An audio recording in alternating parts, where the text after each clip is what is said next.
Hello and welcome, everyone. I'm Shanon, writing on the opinion of S.C. Huston, author of A Curse of Scales and Feathers, A Curse of Wings, and the Clash of Goddesses series. And the goal of this stream is to provide a 12-hour-long marathon sprint. And I think it probably will go 12 hours. I mentioned earlier in the week, if you're in my chat, so I might end just slightly early because my son was supposed to come in today around 8 p.m. my time. But he texted to say he got a late start to his morning, so now he's not coming into 10. So I'll be here the whole time. And who knows how long we'll be here. Right now, it'll be 12 hours. Yeah, so roughly probably anywhere between 8 to 10 sprints, I think. And I do 1 hour long sprints. And so that's the goal. And you're welcome to use these sprints for whatever you need. It doesn't have to be writing. It could be reading, writing, housework, coursework, day job, or just taking care of you, whatever it is that you want to accomplish. Rita is also sprinting right now. I just dropped her link in the chat. And so just in case if you want to go over and say hello, I know some people are here from Rita's stream, so thank you for hopping over. And so the goal for me for this sprint, the sprints today, is to get some writing in. So I was already planning on doing a 12-hour live stream because I was gone all last week, and YouTube doesn't like it when you take a break. And I had like all these plans of things I could do, so my channel was still getting some activity on it, and I didn't do any of them. So this is my way to kind of hopefully kickstart the algorithm just a bit more. And especially before I head into the end of the year where I take a month-long break. And then I decided, you know what, I'm going to start on the next 3 stories in my short story collection or novelette collection, whatever you can call it. The stories are, I think only one's below 10,000 words. The rest are between 10 and 12,000 words. And they are complete short stories. And the first 3 stories I've already revised. I'm already seeing where I need to do some more revisions. But I've got a couple readers going through them. They really like them, which is really cool. But the next 3 stories, I need to get those revised again, or for the first time. I think 2 of them I haven't revised at all. So I just drafted them, and now they've just been sitting. So revising them and then getting them so I can get them ready to go to my my readers in December. So that's what I'm going to be working on. And I'm calling the series Bound to the Elements. Before it was Brides of the Elements, which I kind of liked because I have Brides of the Dragon Kings, which is my main series in this world that I'm writing and I've been writing on for a while. And so I kind of like that, Brides of the Elements. It was just kind of something I brainstormed when I was brainstorming ideas for the short stories. And then the first one, there is a marriage, but there's no marriage in any of the other ones. And I thought, okay, they're not exactly brides, so what else? So as I came up with Bound to the Elements. So I really like that. And so I don't know if you guys saw the cover image to this live stream, and that's actually for I put the little symbol up in the where you can go that way, this way, that way. I can't turn my hand that way. I don't know what I was trying to do. So up in the corner there, it's just something I kind of put together. It's part of my mock-up that I'm going to give. I think I'm going to use, what is it called? Get covers? I think it's called Get Covers. They're make really cheap covers. Like, not that the covers are cheap, but their covers cost cheap. So it's only like $5 for an ebook. And I've come up with ideas for the first 3 stories that kind of done mock-ups. So the first one is called, or the second one I love the second cover the best. And that's also my favorite story out of all of them. And that one's called Starling and the Moonblade. So there's the sword and you have the moon, and then you have a bird that it's supposed to represent a starling. So a starling is a bird, and it's a perfect nickname. So the first part of each story is a nickname for the female protagonist that the male protagonist gives to her. In a way, in the third story, she's called the Shadow Thief, and he just cuts off thief and calls her Shadow. So anyways, so Starling is a bird that when I was looking it up, because I was looking up like different ideas for nicknames, and I knew that this character had this one propensity in a culture of silence, which is talking too much. And the bird, the starling, and mostly in Europe, is considered a nuisance because it chatters too much. So I thought, okay, starling is a perfect name for her. Plus, it has the word star in it, and it's a moon blade. And the moon blade is both a roll and a blade, a sword. But it's also a roll in the story or in the culture. And it's a culture of silence. So I thought, okay, that really well. Anyways, I love my mock-up for that better. And I was trying to put some like lilies in there because I always use either lilies, marigolds, or roses in every story that I write in this world as an homage to my first trilogy that's just plain fantasy that's not in this world, because it's 3 sisters named after flowers. So the lilies is in this one. So yeah, so I kind of put that together. I really love the mock-up, but I'm like, I know it could look so much better if it was done by someone that's professional, especially like the lettering and whatnot. So I'm looking forward to see what that would look like. I have not done the order yet. they actually do covers really quick. So if they get it right the first time, I can get it done really quick. And it's just, I have other things I need to get done. So today I am going to write. So in the beginning, I made this live stream to kind of kickstart the algorithm. And then yesterday I was feeling the soul crushing weight of having written nothing since Monday. So I was like, this is coming perfect timing. So I'm writing today. Anyways, that's what it's all about. I'm just now looking at the chat, and oh, I'm like, where is this coming from?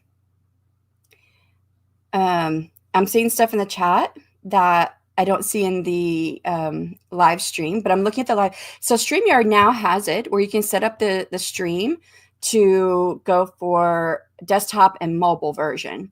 And I thought all that meant is that one live stream was going to be, what's the right word? It's not coming to me.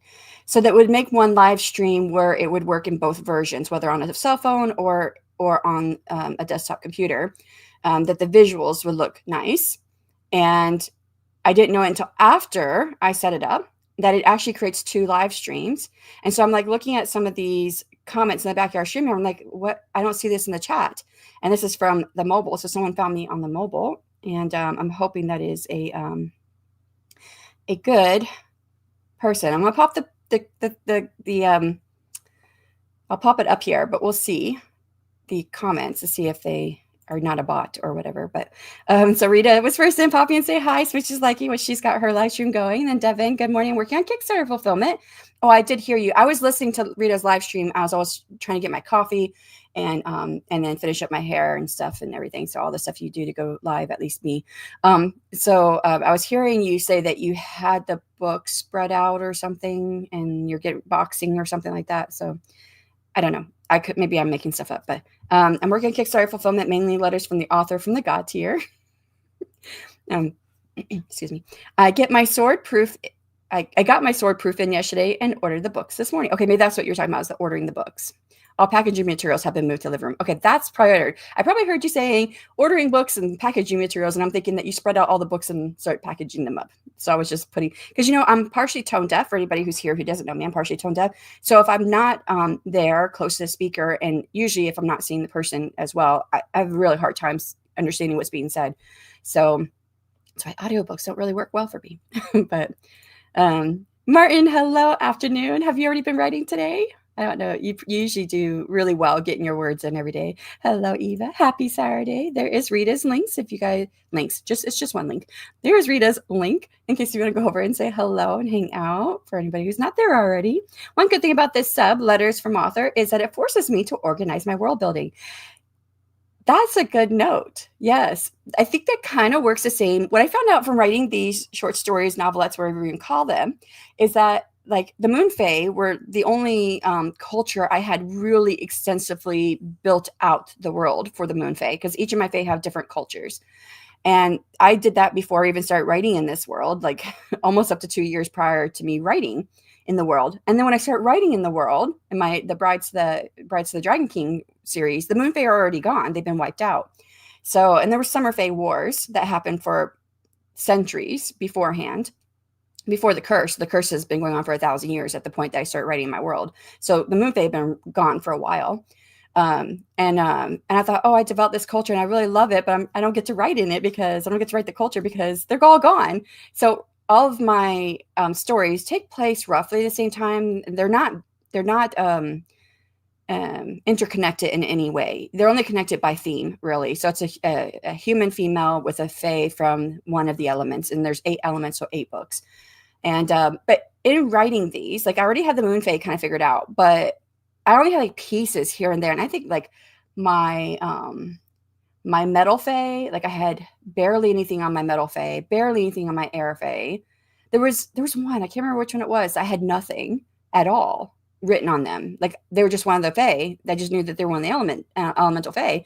I had nothing written on them. By writing these stories, it made me world build and get a better understanding of my cultures. So that was really cool. So that's what your letters are doing for you. And it's kind of worked the same as like what my short stories did for me. This is one that comes from the cell phone side. Hello, Gojo T3P. I don't know if you want me to just call it Gojo. Please shout out. Yep. you got your shout out. Mock-up symbol is gorgeous. I think it is so pretty. But like I said, I think that the moon blade is actually supposed to be curved, but I kept thinking, if I make it curved, I was already having trouble with it, with the blade. If I can see the imperfections in the blade itself. But when I was trying to build it out, because I just took pieces of different blades and pictures and stuff like that and started putting stuff together. And I wanted something that was curved because it's curved, but then you have the moon that's behind the sword and it's curved. And I was like, oh, there's too much curving. So I don't know. And we'll see what they come up with when I send it over to get. So I think it's Get Covers. Yeah, I'm pretty sure. Gojo said, thank you so much. Thanks for subbing. Stacey said, good morning, and good morning to you. Are you working on anything? Yesterday is the first day since October 19th that I had written. Are you feeling like that soul crushing weight? Because I do. Writing for me is nourishing for me to write. And it feels like I don't know. I just feel more me when I'm writing. And when I don't write for a while, I start getting depressed. So yeah, I don't like going for a long time without writing.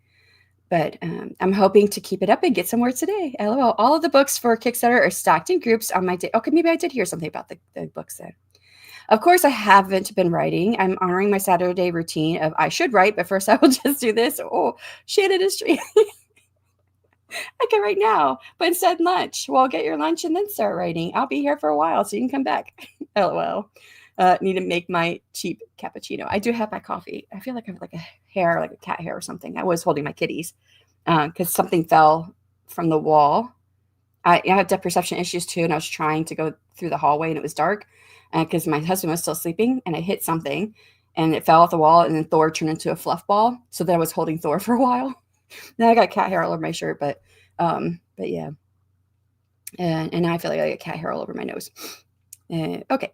I think I got to the end of the comments. I did. I'm going to have writer questions this time that are would you rather. So like the last time I did a 12-hour live stream, I did would you rather for like characters and things like that to kind of get to know our characters better or our world better.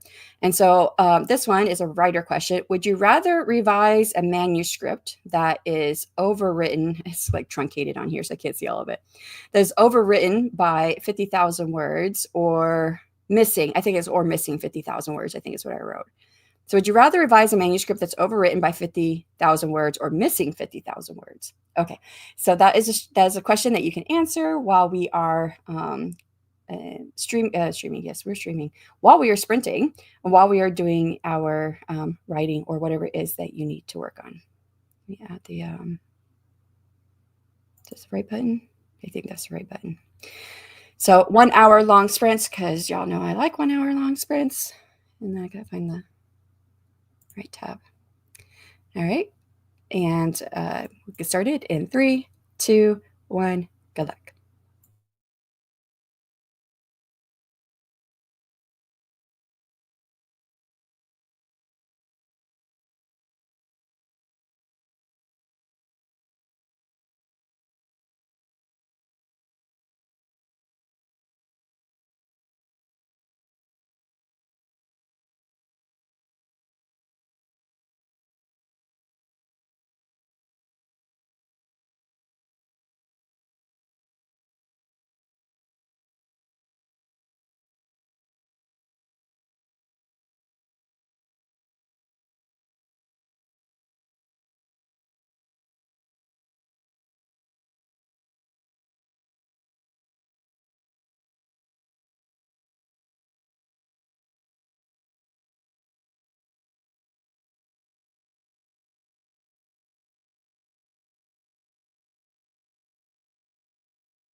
was time on the first sprint. How did you do? I think I messed with the camera. Looks a little high. Oh, no, there we go. Anyways, I opened the first short story, my next three series, the next three in my series. So that's stories 4 through 6. But the first one, I opened it up and I realized, oh, I've actually never edited or revised this one at all since I wrote it. And so I didn't quite remember all of it and start reading through. And I was like, oh, I really like this story. I think I really don't like my third story. I mean, I'm proud of it only because I wrote it when I was really sick and it was like a fever dream writing. And it still needs a lot of revisions. It's with my readers right now, but I've read through the 3 stories they got, the first 3, and that one still needs more work. But anyways, I was reading through this one. I was like, okay, I feel like this one's pretty good. But then I went to go see what AutoCrit said about it for the analysis, and then I built my own GPT and ChatGPT. If Richard's here, he'll say take a drink because I said ChatGPT. So anyways, it's a beta reader that I built for short stories because I feel like the AutoCrit analysis really works off of like longer manuscripts. And it was like, oh, you could like, like what some of the feedback I would give on some of the stuff I've given it when I've given it for my short stories is like, maybe add a little bit more about this, or you could really round out the culture if you did this or whatever. And I'm like, it's a short story and it has to meet certain like page count because I'm trying for 1 hour reads on Amazon. And I did look at this one. This particular story is 40 pages long. So I have only 3 more pages I could add because it's 33 to 43 pages for the 1 hour reads. And I really don't want to hit 43 pages if I can help it, because just in case, like if I'm off or something by a number, I don't know. Sometimes it happens. So there's not much I can add to this story. So I went and ran it through the beta reader that I built in the ChatGPT, and then just took notes from what they said, looked at what AutoCrit said, looked at what that beta reader said, and took notes off of what I felt like could potentially be something I need to look at. So I made a revision document. So most of that sprint was making my revision document. And there's quite a bit here I think that could make this story better. Then I started working on the story itself. And that was like, oh, what time? I forgot to write down the time. I'll just go 9:15. So it was 10 minutes. Like the last 10 minutes is when I started actually working in the document to get revisions. And I wrote 29 words. So my revision document, I don't count that because I'm not like writing a whole lot. I was just copy and pasting like notes from the different programs. And I'd made a few notes, but not much. So I didn't count it. So 29 words is what I got. I should be doing more though on the next one. And this story, well, currently it's at 12,038 words. So I think it's going to go up just a little bit. Because there was quite a few things that both programs said that made sense to me. That was like this similar between both programs. That I thought, oh yeah, that would make the story a bit stronger. So, okay, let's see how you guys did. I don't know where I left off. Need to make my cheap cappuccino. I think it was there. I didn't mark it. So I did put up the question. I like to do the questions whenever I do the 12-hour live streams. And I decided to do would you rather writer questions this time, which is would you rather revise a manuscript that's overwritten by 50,000 words or missing 50,000 words? And Devin says I'd rather revise missing 50,000 words. You never know what amazing ideal you'll stumble across. And revise. I would rather revise. So would you rather revise 50,000 words or have missing 50,000 words? I'm going to assume revise. You'd rather revise 50,000 words because you never know what amazing idea you stumble across means that, right, the ideas would be there on the that's overwritten by 50,000 words and that you would stumble across. Versus like if you're missing 50,000 words, you don't have anything extra, right? Yeah, I think I agree with that. I'm an overwriter anyways. These short stories have really taught me how to write more concisely and like it's not really concise. It's not concise in the language because I still have I think of my prose as being more lush when I'm describing things, and that's still there.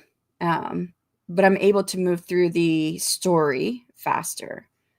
So, and I felt like I did a really good job in like completing complete stories, because a lot of short stories that I've tried in the past always felt like the beginning to a longer story, not a complete and satisfying one story. Like you might feel like, well, I wish I knew more about this world, but overall you feel satisfied with the story, that it is complete. You're not like, well, what about this or what about that?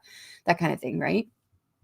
And so I think I've done a pretty good job with doing that with these stories. But that was really a lesson in just really working on craft. And but I do tend to overwrite. So I think I would agree. I would want a story that's overwritten by 50,000 words.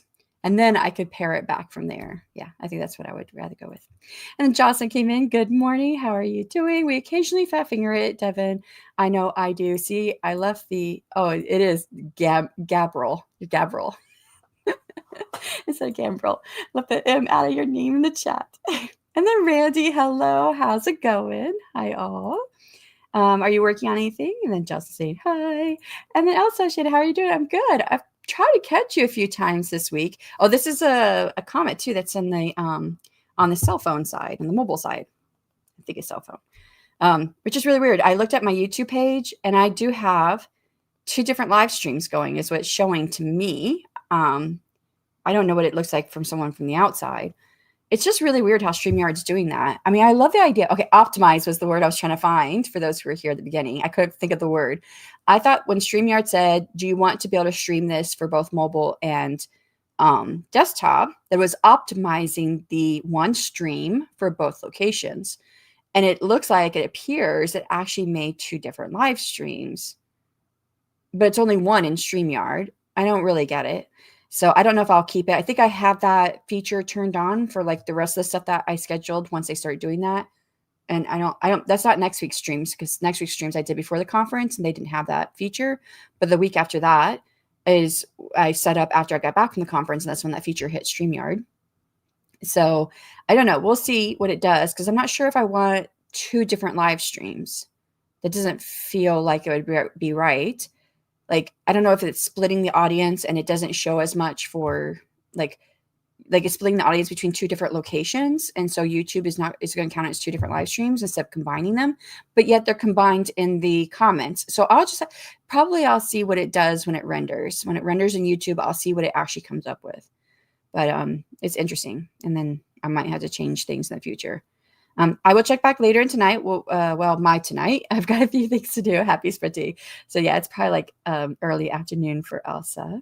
Rachel, hello, good morning. I hope all is well with you. I went to Elsa's streams. I was trying to catch her, and it didn't go the day I went. And I put her link in my chat, and then and it didn't go that day. So the next day, I put your link in my chat, and it didn't go that day. And I was like, I'm gonna stop putting links in my chat, because none of the streams I'm suggesting people go to are actually going. But no, I totally understand it. Things happen, things come up.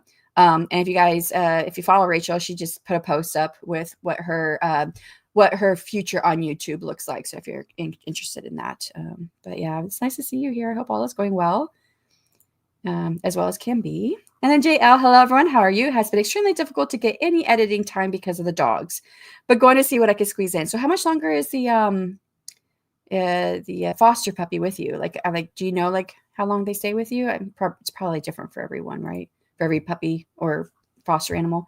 I'm trying to decide if I agree with some of the pretty big edits that they edit to suggest. Is this the one from Fiverr that's editing for or suggesting the suggested edits from Fiverr person? Or if I should just stick to what I originally wrote, hopefully I can get enough focus to make a good decision. What is everyone working on? I'm working on the next 3 short stories, and my short story series is 8 stories altogether. I'd asked my readers how they would want the stories, like would they want them like one at a time or in groups of like 3 or whatever. And they all came back and said groups of 3, which of 8, there's a group of 3, and then a group of 2. So, they've got the first 3 right now. So I'm trying to get the next 3 done, because 2 of my readers, so this is my Omega readers, and I only have 3 of them. So one has finished everything. She just has the final questionnaire that she needs to finish. The second one is halfway through the last story, but then my third one, she's only just started the first story, but I gave them a whole month. So it's in December 15th. So in December, I want to have these 3 stories done to get to them for the next round. But yeah, I'm excited. They like it. But they're my Omega readers. They like my writing. They're my Omega readers because they want to read what I'm writing, no matter how bad it is. So I'm hoping, they have said a few things that make sense for me to do some revisions on. So I was hoping it wasn't just like, oh, this is great. But they've actually done good pointing out some stuff, and I already know some things I need to revise. So now I'm working on the next 3 short stories to revise them before I give them to my Omega readers. Yeah. I'll be working on my amazing live setup. Okay, so not amazing. I'm working on my Amazon live setup the next couple of hours before my shopping. But it's probably, oh, there it is. It says Amazon there. But it probably is amazing too. Rita, I don't know if you're here. If you want to drop the link for your Amazon live, and she is still sprinting over on her channel as well. So, yeah, I put the link earlier, and I'm here. Do you hear me say ChatGPT? I figured you probably would have called Richard over. So, hey, Richard, says JL. Morningstar, hello. Here, I hope to have stream pull up all day, even if I'm AFK. I did know what that means. I don't remember at the moment. I don't remember what that means, but I get the gist. I've got the context. I feel like the question's a bit of a trick question. I always think I overwrite, but when I get it back from each round of the editors, I add more. Current short story, 10K goal. Is that that's not short story no more. That's your not short story. And it keeps on growing. I mean, you're like at novella level, and you're getting close to I think is there a term that comes after novella, or is it just goes into novel? I think it just goes from novella to novel. But yeah. LOL, I really like this story. Yeah. I mean, it's good when you like your story, right? I compare it to like when I wrote the book, A Curse of Wings and Gems, which is the Kickstarter book that I just had that's coming out January 20th, which I don't think I've told anybody except for my gym trainer and my husband.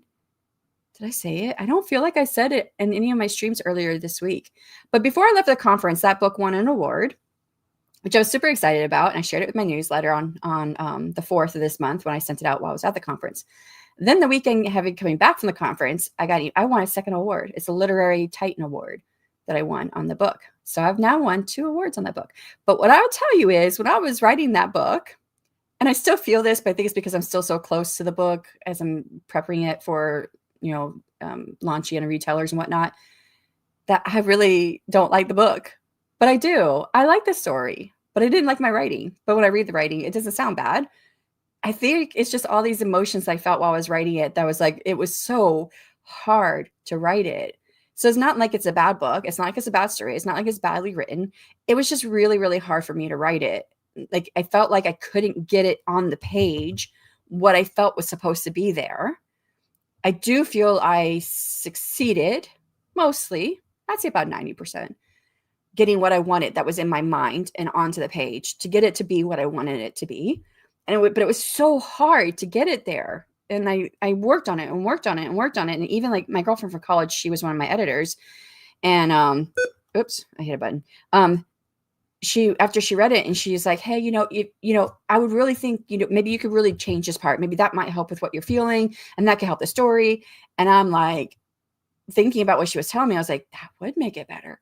But I also know how long that would take me to do it. And I was running out of time. And I was like, now that I'm done with the story, I'm just done with it. I'm just tired of it. So yeah. So I look at that story. I'm like, okay, I really don't like the story. It's not like the story. Like, again, not the story's bad, not the writing's bad. I don't like the story because of how it made me feel while I was writing it. It made me feel really terrible as a writer. So to read these short stories, I'm like, really like the story. It makes me feel so much better. And I'm like, yeah, maybe I can be a writer. So still working on the world building with matching, extending family tree. I might switch up to the intro letter on the next sprint. Is that one of the letters to the, I know you're doing letters from the author to us, but I didn't know if that was something else. Take a shot. I have some coffee. I love autocorrect. I do too. It took me years to buy it because I knew when I bought it, I was going to get the lifetime. And I'm pretty certain I bought it at $349 and it stayed at the same price for many, many years. It's $399 now, but they've added a whole bunch of features to it, like a whole lot of new stuff. That's really cool. Even like a marketing analysis that they can do on your book. where it finds books that are, or your story, it finds stories currently in the market that are comparable to yours. It helps with like keywords and categories and all of this stuff, which is really, really cool. I mean, you could use like KDP Rocket or whatever they call it. Yeah, KDP Rocket. But there you're doing your own research into looking at books that you think that are comp titles, where this is like giving you possible comp titles. And so far, the comp titles to me have been pretty spot on. Now, the categories, it does not do well picking out categories, at least not for me. It could for more established genres, because romantasy is still pretty new. And that, Amazon's constantly updating the categories with new romantasy things. They just added like an enemies to lovers under romance, I think, which is a big trope in romantasy. Not that it isn't in romance novels, it is, but it's one of the biggest tropes in romantasy. But yeah, but it does so good. It's so many great things, and I'm glad that I finally got it. But I waited for years for it to come down in price, or at least to not come down in price, but to do a sale on it, because Pro Writing Aid does a sale every year during the Black Friday sales. So you could get it for almost half off, I think is what it was, or 50% off. I bought it for $1.99 for lifetime. So I eventually just broke down and bought the AutoCrit, which I'm pretty sure was $3.49 at the time. I could be wrong, but it's $3.99 now, which if you go to their website, you will not see the lifetime price. You'll just see the monthly prices. You have to actually Google AutoCrit lifetime. I think you can just put that there. I think there's another word I use, but lifetime plan or something, whatever. And you'll get that. And it always has a countdown on there. And the countdown just restarts every time you go back. I think I've been there so many times now, though. It always shows my countdown at 0, but it shows I can still purchase it if I wanted to. So the countdown is the psychology gimmick, right? To get you to buy it. Oh, I don't think I said this. I have not experimented with AutoCrit yet. You have it? And I do think that all the features, the analysis and all of that stuff, I think that's available on certain plans, where Pro Writing Aid, like they have a manuscript analysis now, but you have to pay for it. And I have the lifetime plan and you still have to pay for it. So I've never used it. I just use AutoCrits.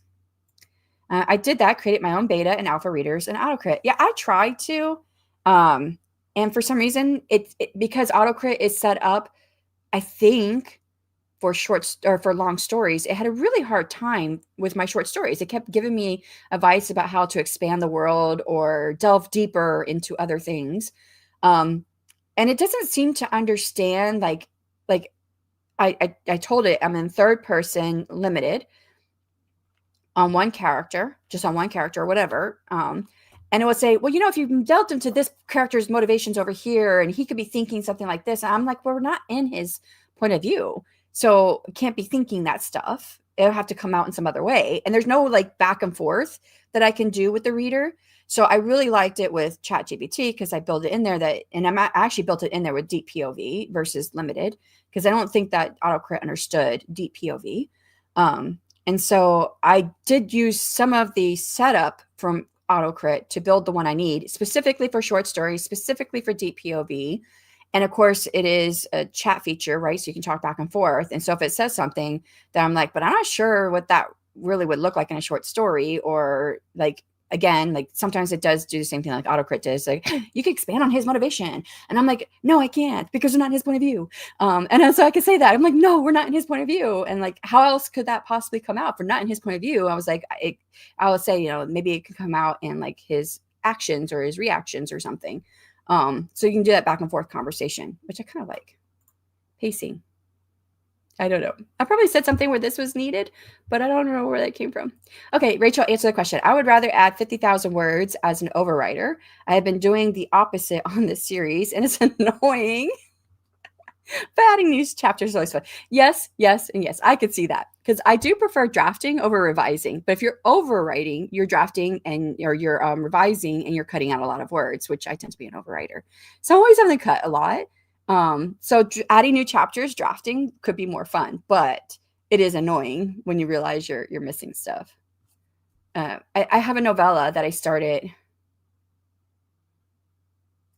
I'm pretty certain it was last year. I'd have to go back and look at my files. So I had a novella I started last year, and I somewhat outlined it. I don't really outline, but with the shorter works, I'm trying to outline so I can stay short. And I was like, okay, I know there's a scene that should go here. I don't know where it's going to go. I don't know what's going to go there. So I just started drafting it, and I think I got 5,000 words in, and I went through Reddit. I really liked what I have there, but I was like, man, I really am missing stuff in between. Um, I need other stuff, and it was depressing me so much that I was like, I was not writing. I was not adding the words that need to be there because I was afraid of overwriting because it's a novella. I specifically wanted this to be a novella, and I was afraid I was going to overwrite it, that I was skipping these scenes, and it demoralized me to the point that I stopped writing on it. And I still do have it, but it's going to be part of a 3-part novella series. So I do have to eventually write it. But yeah, I guess I'd rather overwrite than be missing the 50,000 words. Randy says, I'd rather revise with 50K missing words because then I can play around with what to replace. As an underwriter, if it's overwritten, then the clones have taken control of my writing. Yeah. I would rather add 50K. I think that's what I thought that you were meaning. Yeah. I got my document open. Yes, that was 15 minutes ago. We need to get going so we can go ahead and get on the next sprint. Hey, hi, Adrian. How's it going? Hope all is well with you. I haven't got any notifications from your channel recently. I don't know if that's a YouTube thing or you just haven't been doing anything on your channel. I should go look. Oh, this is on the cell phone side. I'm really paying attention to this because StreamYard has set this stream up to be both cell phone optimized and desktop optimized, although it appears to me right now that it's 2 different streams. And we'll just see what it does when it finishes rendering after it's over. Yes, I went with the vertical stream initially. Then I found this one was the proper one. So did you go with the vertical stream on the desktop or was it on your phone? And did it look totally different? I saw the 2 streams and I signed on to the stream. I grabbed the one with the most people. Okay. See, this could be very confusing for people to see the 2 different streams.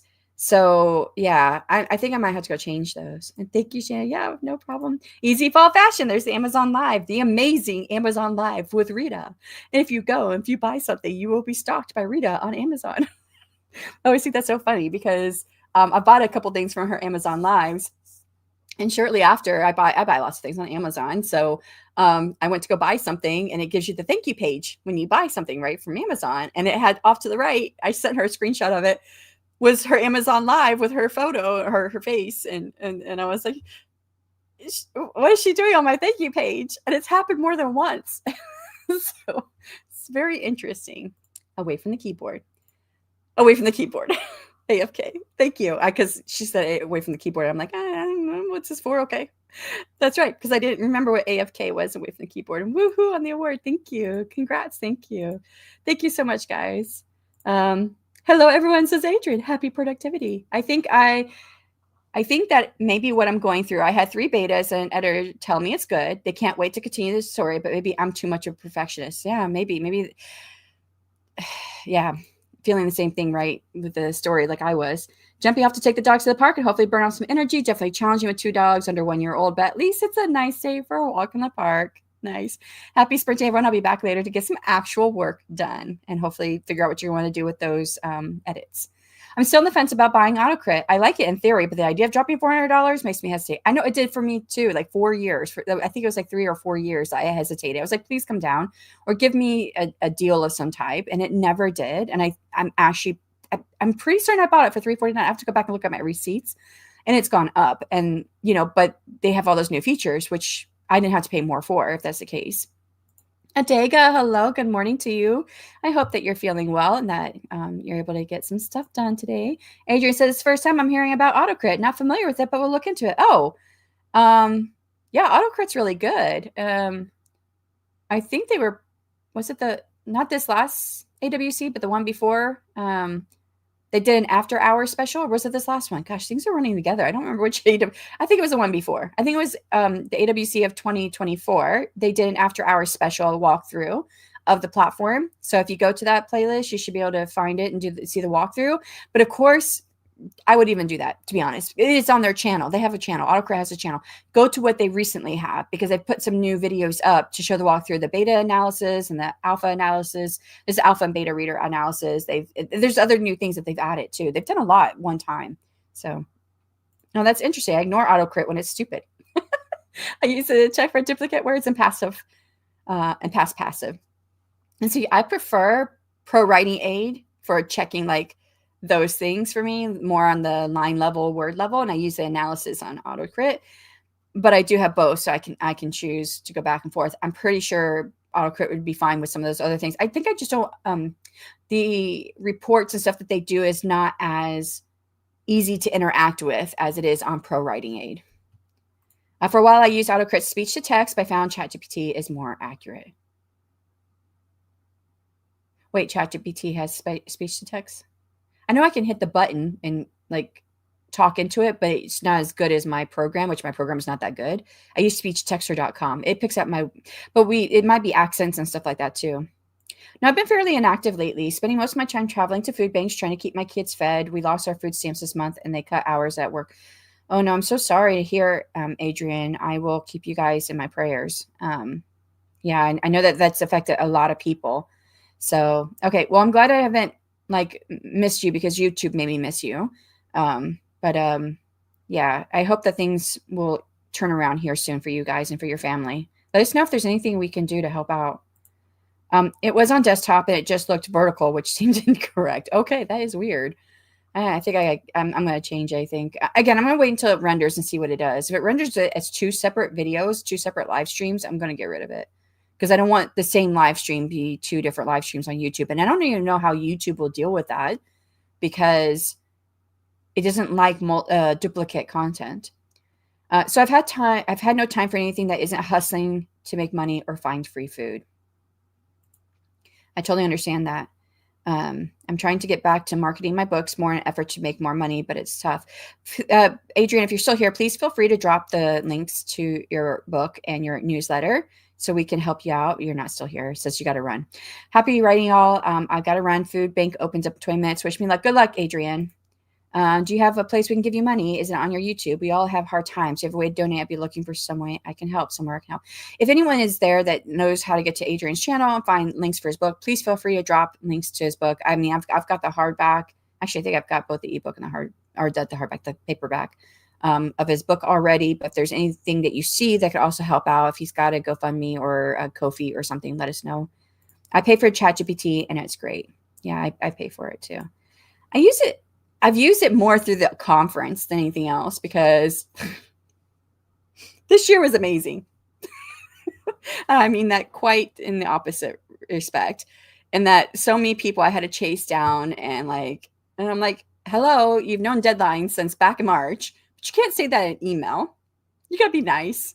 So I would verbal vomit my email with all of my emotions in it and then give it to ChatGPT and say, please make this sound professional and not mean. And I had to do a ton of emails this year. So that's when I used it the most because I hadn't been paying for ChatGPT at the beginning of the year. And I started paying for it again during the conference season to help me rewrite these emails to take out the emotions. So I'm all set and ready to buy PWA Lifetime come on Black Friday, 2 weeks, right? That was an excellent deal. I bought that on Black Friday a few years ago. Same. You're too kind, Morningstar. There's a donation thing on my website. There it is. Okay, I'm glad he did get a chance to drop it. And I'm glad that Morningstar caught him before he left out to drop it. Scroll down on the main page. You'll see contribute. Thank you so much. I wish Atticus did a trial.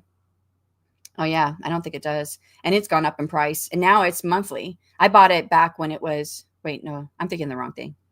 KDP. KDP was the thing that was one price, and now it's monthly.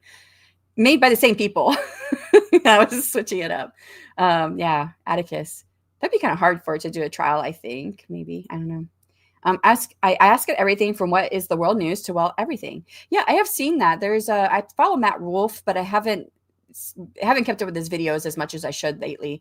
But he talks about all the new things in the AI world, everything from, I mean, he's very interested in what it can do for artwork. That's like his biggest thing, but artwork to writing, but even from, like the headsets and your cars and medical and all, it covers all of that. And he was showing, was it him that was I think it was him who was showing how he used it to curate his news, where he'd just say, find me all the news. And I think he built a GPT to do it, to create all the news that day on everything AI so that he didn't have to go out and find it. It would find it all for him with the sources. So, and one thing I really like about it is like Like I went on a hike with my son. And it was before the conference, like a month or before the conference I went to last week, like a month before that or something. And we came across this flower with berries. And he was like, "Are they edible?" And I'm like, "I have no idea, but we're not trying it out." And I was like, "Wait," I had my phone on me, took a picture of it with the flower and the fruit, the little like berry things and everything. And I put it into ChatGPT and I said, "What is this? And is it edible?" And it came me what the flower was and everything, all the stuff that you would need to know about it and whether or not it was edible. It was really cool. I find it very useful at organizing my messy thoughts. Yeah, I know people who do that too with it. They say, "Here's everything that's going on in my day or for this week or for this month. Help me organize it." I've not done that yet because I feel like once I started doing, I would do verbal vomit because it's easier than typing for me. I wouldn't be stopping because I always have so much I'm doing that I don't know where to stop it. Like, I don't know that there's an end to all of what I'm doing that I would never end. So I would never be able to put it into ChatGPT. So I use ChatGPT in its free version. And I think it's pretty useful in the free version. It has a lot you can do. Yes, ChatGPT, tell it to write what you say it well, and then download it. My golden rule for ChatGPT and writing related tasks is never copy and paste anything. I always manually retype and usually change things along the way.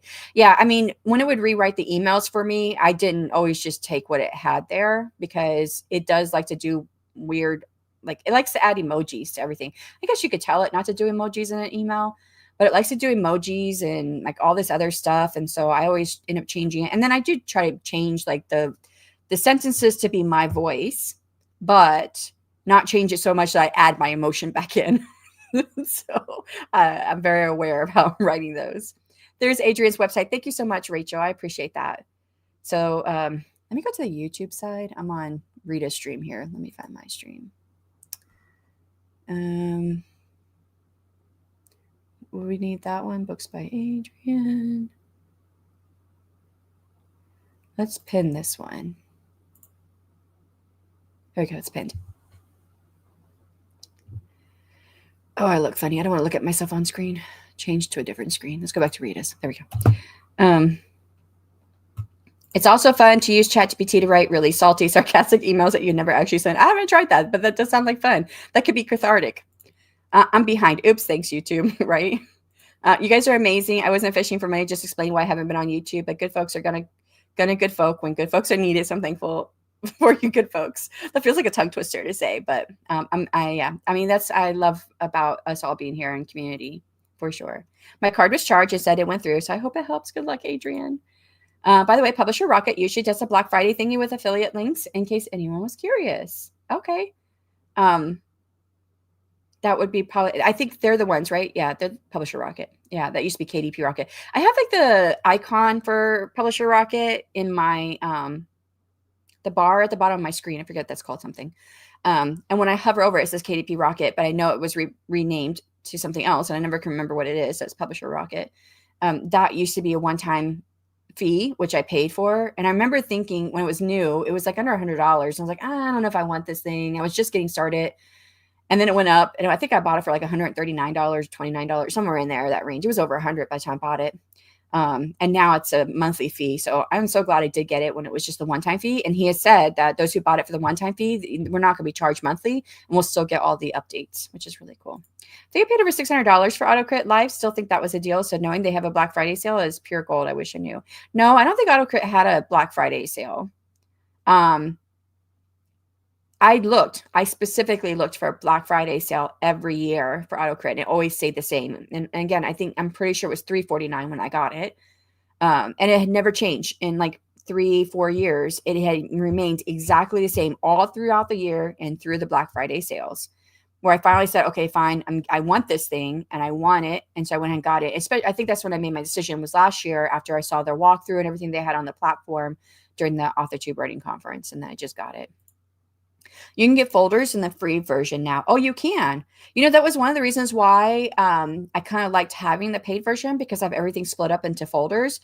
And so like all my AWC in one folder, all my self-publishing tips and tricks in another folder, the podcast. And so I split it out. So it's easy for me to, and it remembers what's in that folder. So like it puts that into its memory.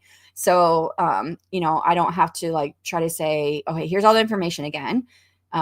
Here's what I want to say. You know, now it knows how I write and stuff for whatever it is I'm doing. Again, that's all the nonfiction stuff, but it won't let me make a folder for the GPT that I created that's a beta reader because I want to put all my beta reader stuff into one folder. But because it's a GPT, I guess you can't put it into a folder, which is really weird.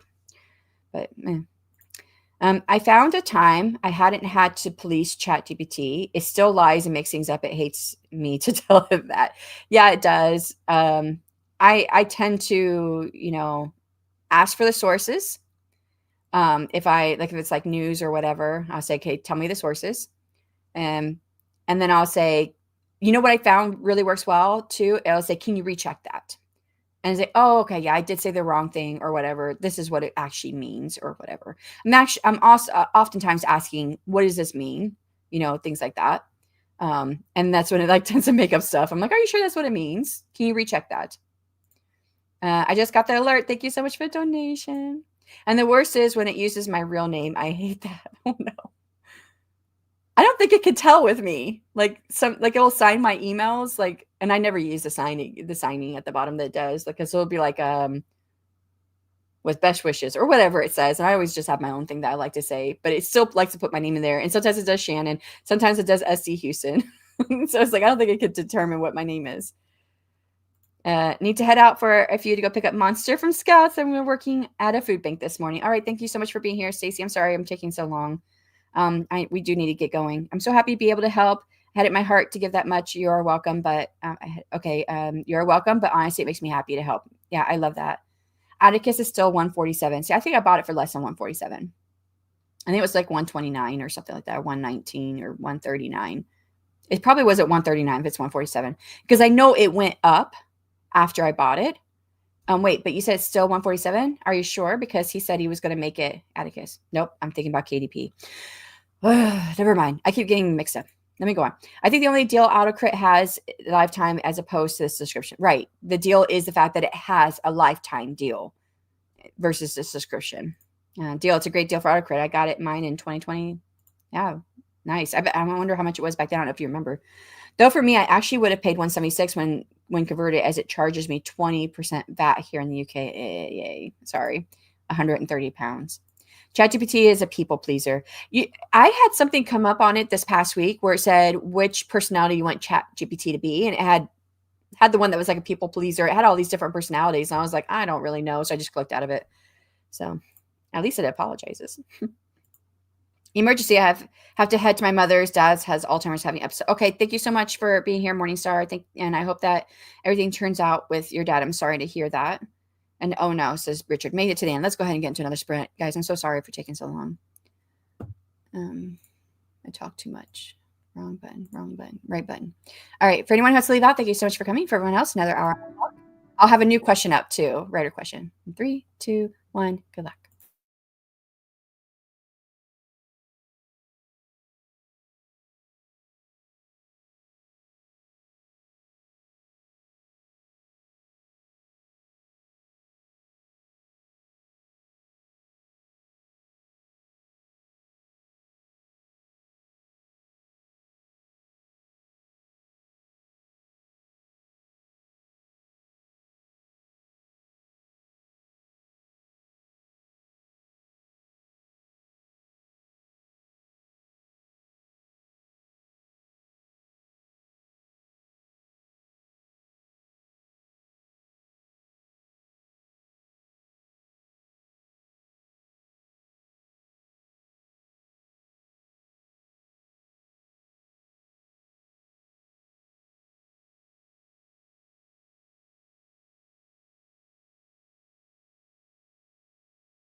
Okay, that's the end of the second sprint. I guess we had so much to say on after the first sprint that there's not many chat, not much in the chat, anyways. I think so. We should be able to get through this quicker and get on to the third sprint, hopefully faster. By the way, the writer question this time was that: would you rather write 500 words a day forever or 5,000 words a week?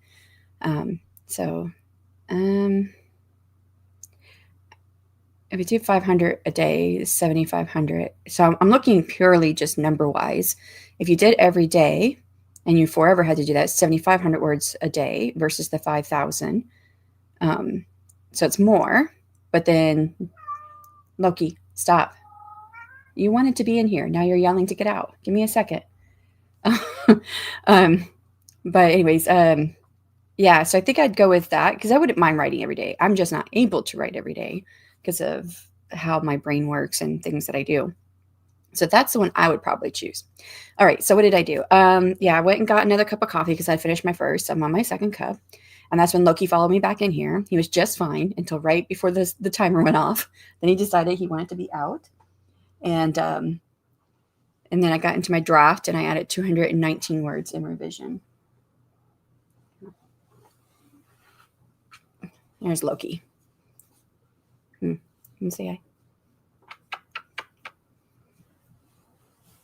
But anyways, let's see how you guys did. I feel like I need more coffee. I'm about halfway through my second cup. I think I might have to need a third. Did I not mark where I left off? Maybe it's not keeping it because I'm pretty sure I had marked it this time. Yeah, I know I marked it this time and it did not keep it. Maybe it's a font size. Oh, they have like different things on here now. Wide, tall. Oh, that's to show the comments on stage. I don't care about that part. Why is it not giving me stars? Star. And it goes away. Okay, where did I leave off? It was with Morningstar having to leave out. And then Inca came in. Hey, everyone. Oh, my God, there's cats. Yes. Oh, the video was cats, too. Yeah, it was a new one I made. I didn't design the cats. I found those videos all over. So I now have words. Awesome job, Martin. I'm so happy for you. I'm glad you got some words in. Good morning, everyone. I've been proof listening to my current audiobook, currently on chapter 14. Hello, Dharma. How are you doing? Yeah, I think the last time, it's been a minute since I've seen you, a couple weeks at least, since before I went to the conference, I'm pretty sure. And you were still doing the audiobook for it, I think. So sounds like you're making good progress. I can't see through the tail. Next one is Randy. Making progress in second set edits. It's just a long chapter. Nice. At least you got some stuff done. I got back from picking up my kid and just got back to writing. So perfect timing. We don't have a whole lot of comments, so we should be able to get back to Loki's trying to turn around my lap, so I'm trying to give him more room. We should be able to get back to a sprint here pretty quickly. Yay, Loki. I don't know if you guys heard him when he was meowing at me. Hello, says Eva to everyone. I've just finished this myself with the audiobook. Yeah. And cool. Scouts handed out the bags today for people to fill up with food donation for us to pick up next week. I barely helped, but I'm no scout. I used to do those things. I don't do them too much anymore now. Not since I started writing full time. Okay, answer to the question. Randy says, definitely 5K a week. If I could knock out more writing at once, I could focus other areas throughout the week, like content creating, streaming, etc. Yeah, see, this question really goes along with, like, what are your goals? And I've been slowly but surely over the last couple of years cutting out all the things that do not support the goal of writing. So, like, I don't even know when the next AWC is. And usually at this point, November, we already have locked in most of our special guest speakers we've already got locked in. We already know the dates. We've already done a live stream about it. And at this point, I'm like, I do not know when we're doing another AWC. I did lock in one special guest speaker because she was at the conference last week. She's been a guest speaker almost every year. She was going to be a guest speaker the first year of our conference, but something came up and she had to withdraw. But since then, she's been quite reliable and has appeared every year. And so when I saw her at the conference for Author Nation, I stopped by and talked to her. And I was like, we don't know the dates yet, but I'd love to lock you in as a special guest speaker. And she's like, yeah, sure. So, and that's Julie Broad with She's nonfiction. She has a YouTube channel, but it was with her company. Oh gosh, the company name is slipping my mind. I'm sub to them. They do talk about like marketing and stuff like that, and sometimes it's not applicable because it's nonfiction and I don't sell nonfiction. But there are some things they talk about that is totally applicable to. Oh, I almost had it. Julie Broad. If I Google it, I'll probably find it. Got a cattail in my way. Yep, now a head in my way. Julie Broad. Book launchers. There you go. Came right up. So yeah, the YouTube channels, book launchers. So, and sometimes they do lives where they're talking about new stuff and publishing and things like that. And again, they kind of gear everything toward nonfiction, but there's so much that I've learned from their channel, even to this day. And they were one of the first channels I was watching when I was trying to publish. Are you getting down? Or are you just taking over my armrest? I think you're just taking over my armrest. So now I have to I'm like doing this thing over over him so I can get to my mouse to click the next thing. Answer for Stacy. I think I would like to, oops, sorry. Didn't mean to hit you in the head. You guys can see him. And I was sticking it out of the frame that way. There we go. He's like sitting on my armrest. I think I would like to write 500 words a day, or at least a work week day, because I need to work on my consistency. So 5 times 5 would be 2,500. So that'd be less than the 5,000. Wait, did I misspeak? Did I not do math right? 5 times 5 is 2,500. 5 times 7 is 3,500. No, I like to do 5,000 a week. I said it was 7,500. I did not math right. I'd rather do 5K a week. Whichever one's the biggest is which one I would want to do. Answer part 2. Plus, if it's drafting words, I can still brainstorm mentally throughout the week for what to write at the next 5K. 5K a week, once a week. I bet I have some people here like, you did math right. Also, the chapter I'm working on is 5K words, so I could have written in a day in this hypothetical question. And it probably took 3 weeks to write. Right? My kid worked at a food bank this morning for Scouts, so I feel you. I didn't ask her what she actually did. My husband used to take, it was our oldest kiddo, and he was little, to a food bank every Christmas to go work. I am hearing you need me to step in as a special speaker. Fine, if I must. Thanks, Martin. I appreciate it. Inca says I'm beta testing a new writing software, so it took me a minute to set up the space, but I got some good words in. What's the new writing software? You don't have to share if you want to, but just curious. Beta testing a new writing software. Well, I'm writing something. I don't know what this is. This is Print to Pro, which is supposed to be some type of writing software. I got it. Troy Lambert. He used to work for Plotter, but now he works for this company. And Plotter and his company both had a booth on vendor day at the conference. And I ran into him. He was like, hey, I got a shirt for you. Come over here and get one. So he gave me the shirt. I think they were giving out to everybody, but I know him specifically. We've met. He's been on my podcast a couple times, once for Plotter, and then the other time for his own books, because he writes as well. So I think this is like a new software or something, writing software of some type. I do like what it says though. It says, write without fear, edit without mercy. So I really like what it says. Stacey says, you didn't say you could only write 500 words or 5K, but having that consistency would help you get more words each day. That's true. If it was not only, let's see what it is, what the question is. What did I write exactly? Because, word choices, very important, right, Stacey? The word choices matter. It'll come back around in a second here. Here we go. We're getting to it. Writer question. Would you rather? So would you rather write 500 words a day forever? I suppose that could go either way. So if that's the case, I'd rather do the everyday than just the 5,000 words a week, once a week. I write 15K a week minimum, so I'll just stick with that, right? It's called Ember Write. Oh, I have heard of that. I don't know much of what it does. I got the hiccups, y'all. It's 11 o'clock and I haven't eaten yet, except for 2. I had 2 of these things. York peppermint patties. I like them. They're the little ones. So I just had 2 of those because they're sitting here on my desk, but I'm hungry. So I got the hiccups. I get the hiccups when I'm hungry. So Ember Write, I have heard of it. I haven't looked into it. So you'll have to let us know if you like it. Got a lot of reviews up and storefront stuff posted. Now hustling for a quick promo reel for socials. Wait, are you still? I had you pulled up. Okay, got 47 seconds left in this. This is probably your last sprint. if the YouTube has not slowed down, which it keeps doing. Even when you're like on a YouTube live stream now, it slows down. I don't know why. So, okay. And then Rita is about to do an Amazon Live not too long after that. I don't know what time, if it's like on the next hour or not, but you can let us know if you're still here. Well, I went into the question thinking once you hit 500 or 5K, the keyboard was just teleported to a different dimension. So that was the cap. I do love that. I love that we're making up stuff because, that's what we do for a living. We lie for a living. That's what I would say. We just lie for a living as fiction writers, not nonfiction. Nonfiction, a little bit different, but not for fiction writers. Yeah, right. Okay, so that was the last one. I'm starring it. We'll see this time if it keeps.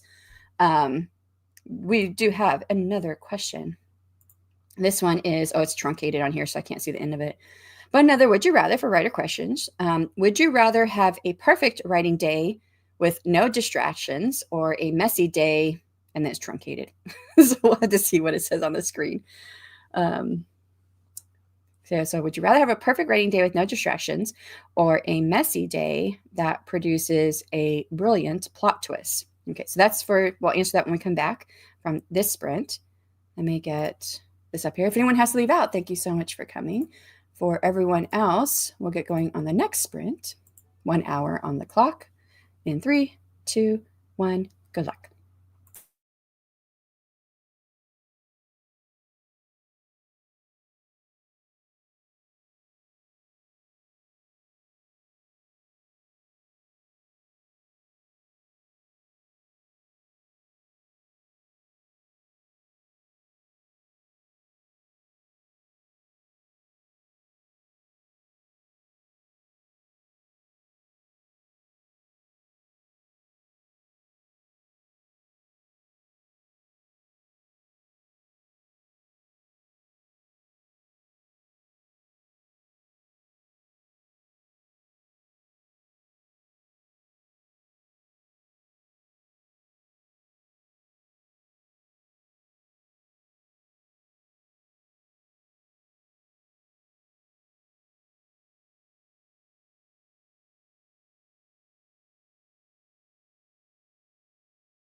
And that's the end of the third sprint. How did you do? I went and got some breakfast. Of course, let Loki out because he was yelling to get out. So let him out and got 324 words. Hold on, I gotta write my time. 21, 39,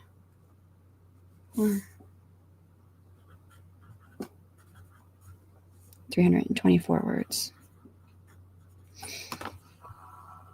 Okay, let's see how you guys did. Oh, I'm halfway through this first short story, and the I was hoping I'd be able to touch all 3 short stories today that I wanted to get to, novelettes or whatever you call them. This one started off at just over 12,000 words, and I'm now at 12,400 some words.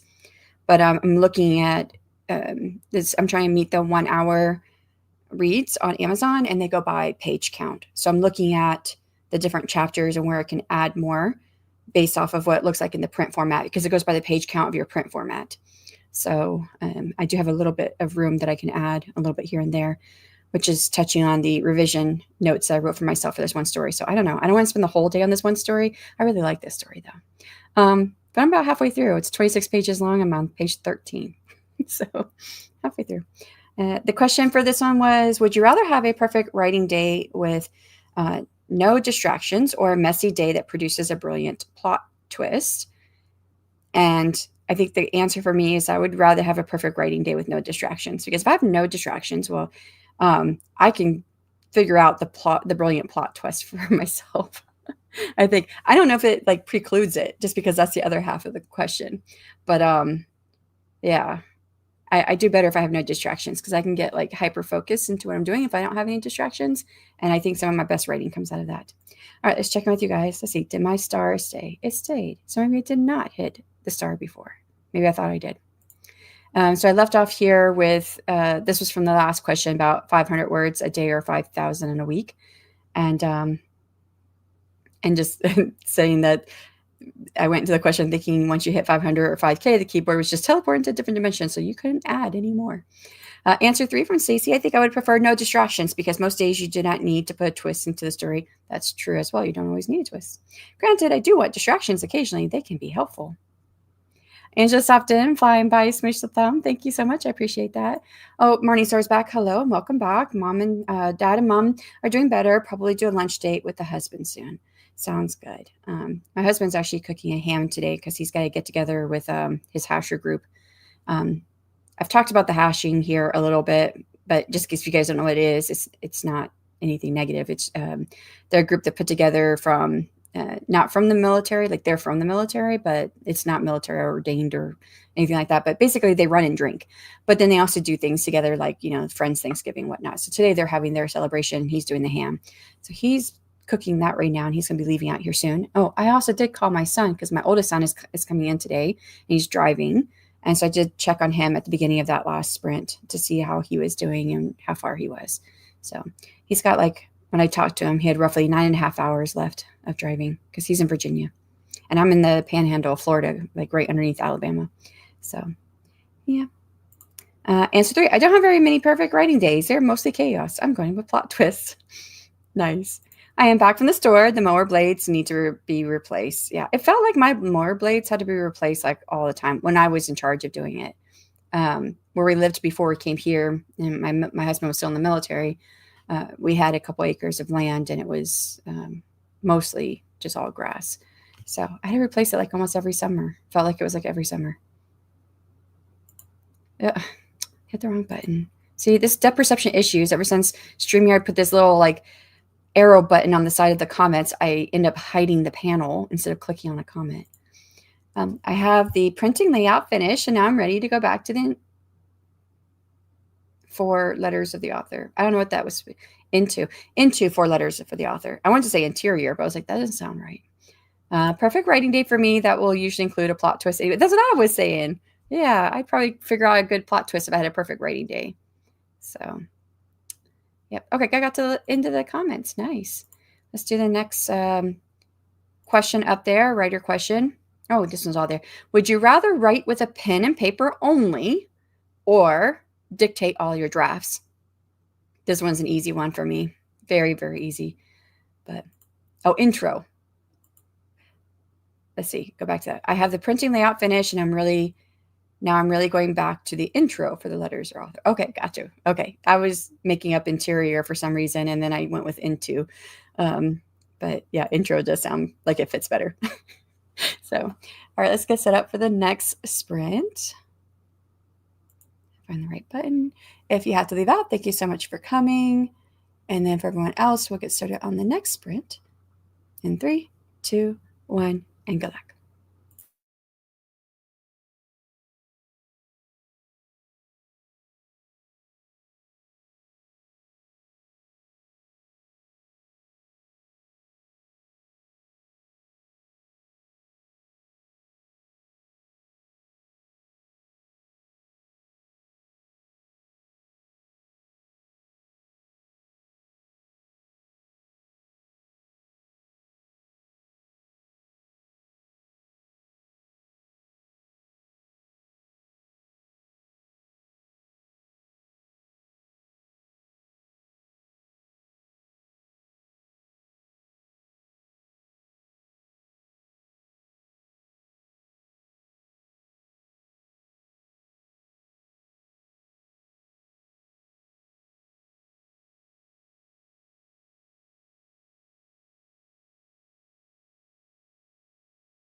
And that is time on the 4 sprint. How did you do? I'm just writing it down. This is like the most or the longest I've gone in a sprint with 59 minutes. Typically, it takes me a little bit to get back into my writing. And then I had all kinds of distractions today with getting coffee and the kitties and calling my son because he's on his way here and lots of other stuff. So, but that was very, very quick from the last sprint. We only had a few comments, so I was able to get right back into my writing and not have to worry about trying to figure out, okay, where did I leave off? What was my feeling? I had 349 words in revision, and I'm on now page 20 of 27. I was on 13 before. So at this rate, I should finish the story possibly with the next sprint and then start the second story. Maybe. I don't know. I might take the story and put it back through autocrit and see what it says. I feel like that's what I'll probably do instead. So, alrighty. Let's see how you guys did. And oh yeah, the question, would you rather write with pen and paper only or dictate all your drafts? And if y'all know me, you know that I do all the dictation. So, and I can't really do any pen and paper anymore because I tore my TFC in my wrist when it was actually a fall I had in the military when I broke my ankle. So, yeah, they can't fix it because it's a ligament without blood. And so they can go in there and sew it back together, but then it would fall apart because there's no blood, which promotes healing. So I can't write for very long without pain. But all right. We left off talking about the perfect writing day from Devin. Says usually plot twist in it anyways. So that was from the last question we had. Oh, new question. Dictate A4. Yes. I think really fast and dictate is much easier. Yeah, same for me. I do think fast, but I'm also a very slow typer. So I think faster than I can type, which is what they say is the best combination for those who like to do, or those who would want to do dictation, is that if you type slower than you think, then dictation is more likely to work the best for you. So yes, that works for me too. Hello, Melissa. How are you doing? I hope all is well. I feel like it's been a while since I've seen you. Are you working on anything today? The cats brought me a snake. Yay, me. Oh my goodness. Yeah, our cats aren't outside long enough for that, but that was my husband's like deathly afraid of snakes. So he would not like that at all. A gift for you, Devin, says Melissa. Answer 4, I'd rather dictate. Yeah. So this is the one would rather handwrite. Hi, Michael. How's it going? Hope all is well. I feel like it's been a while since I caught up with you as well. And this one's coming from the phone. So I'm trying out this new feature that StreamYard has where you can set up your stream to be optimized for desktop and phone. And I thought it would just be a single stream that it would optimize all of that for. And through StreamYard, it looks like a single stream, but through the YouTube side, it's 2 streams, which is just really weird. And I'm curious to see what it's going to look like when it all renders, which can take up to 24 hours after a stream is done, to see if there's something I'm going to continue doing. But it does mean like your comment is on your side with the phone. And I don't think it's the same as what other people are seeing who are on the desktop side. So, because I don't see it in the desktop side.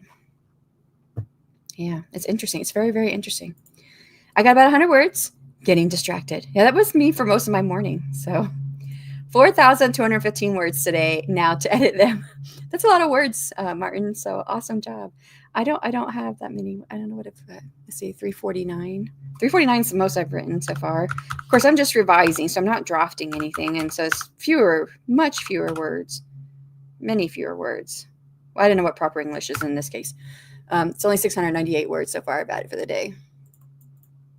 So, yeah. Pen and paper for Stacey, because I need the time to think about what I want to say. So if I was like 20 years younger before I tore my TFC, I probably would have said pen and paper as well, because I used to really like that. I don't really plan. I don't plot really. I've been doing a bit of plotting and planning when it comes to my shorter works because I'm trying to make sure I stay short. But I really, really enjoyed writing things by hand, because then when I went to go type it up, it was like I was going through the revision. And I don't actually like revising or editing as much as I love to draft. I love drafting. But I feel like when I was going from pen to paper and I was typing it up, it was almost as if I was drafting again, which is really weird. It's just like a trick of the brain, which I really, really enjoy drafting. And I don't really like revising, because I would revise it as I was typing it up. But then I felt like it was I was telling myself the story all over again. But it didn't feel like it was again. I don't know what trick that was in my brain, but I really liked it, and I tended to better that way. My writing was much better that way. But I can't do the pen and paper anymore. I did not, in fact, go back into the intro. You didn't. I'm finishing up the Rigdon family. There's a lot to unpack here, and I haven't even gotten to Emma Bell. Ooh, yeah, you got a lot to do. Well, my fingers fly over the keyboard. LOL. And then Melissa says, I've been out of live streams for a while. I've missed everyone. Glad to be here. We're so glad to see you too. It's been a minute since we've seen you. So I know I was gone last week, so I feel like it's been a minute since I've seen a lot of people. And so, but yeah. I missed you last weekend, Melissa. Super busy. It was last weekend, right? I got back from the conference last weekend myself, but I didn't get online because I slept the whole weekend. Well, I slept all day Saturday. I was up a little bit more on Sunday, but Sunday or Saturday was all day sleeping. Because I went to Las Vegas for the conference. The hotel room was hot, very, very hot. And I do not sleep well in heat. I put the house is on 67 at night. I have a portable air conditioner in my room. Which blows on me. I have a fan that also blows right on me that sits on the floor, but I mean, it's a tall fan. I have another floor fan that is floor fan. Yeah, this one's shorter. That's down at my feet. Then the fan overhead that I turn on. That's how I usually sleep. The hotel room did not go below 68, and it was not 68 degrees in that hotel room because the refrigerator also didn't work. And so I have creamer because my coffee is very specific. And so I would get a bucket of ice and put my creamer into the bucket of ice. And in the morning, all the ice would be gone. It was water, and half of the water would be evaporated. That's how hot it was in the room. I woke up sweating, and I was sleeping on top of the covers the whole time. And I would wake up sweating every night. It was so hot. I barely slept. So all day Saturday, I slept hard. And then Sunday, I was still sleeping quite a bit. But so I don't know what I missed. Vanessa is going to be in Orlando this summer. June something. I plan on being there. Let me find a link. Okay. Yeah, that would be really cool. Hi, Martha. I'm new here. Just did a search for a live writing sprint and found this. Yay, what luck. Yeah, welcome, Martha. It's nice to have you here. What do you write? I mean, you don't have to tell us if you don't want to. I am a romantasy writer, although I do have some fantasy published. And currently I'm working on a short story series that are they're standalone short stories, but they're all in my world. And so that's what I'm actually revising today because I wrote all of these a couple months ago. And now I'm revising them to get them prepped to go to readers. So, welcome to Martha. Yes. Is that, I don't know, is that Batman or I think that is Batman and the avatar is there, looking at the bigger screen. Yes, it looks like Batman. So at first I thought it was a kitty cat because I just saw the ears. So, heading to a late lunch with the husband. Stream is on. Thank you, Morningstar. Appreciate that. I'll see you later. And I hope that your lunch goes well with your husband. So I'm sure it probably will, but hopefully the food is good. So I love reading romantasy. Currently working on a horror, and yeah, Batman. So horror is the one genre I could probably never write. I can't read it. I can't watch it. I have a very, very active imagination, and I dream stuff. Yes.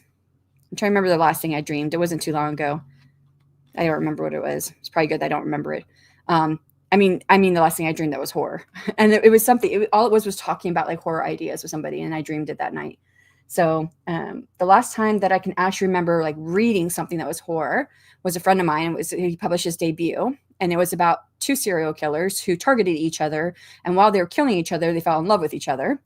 So it was quite horror-esque. And that night I dreamed I was a middle-aged white man, balding, and I was a serial killer, and I was having the time of my life. And it should have been a nightmare. And I woke up thinking why was that not a nightmare? I was having the time of my life in my dream. So this should have been a nightmare. Yes. Universe, Villains and Vixens. Oh, I've kind of heard of this, but I didn't know she was going to that. Let me grab that link. Open in new tab. Okay, I got it. Thanks for sharing it, Devin. So Devin and I, Martha, we're both in Florida, although I'm much further from Orlando than she is. So I'm in the Panhandle, and she's in the northeastern part of Florida. And actually, my sister-in-law lives in Orlando, but she lives in a tiny place, so I don't think I could stay there, but it'd be kind of cool. If we're, if I find out that I'm going and you want to go, maybe we can split a hotel or something.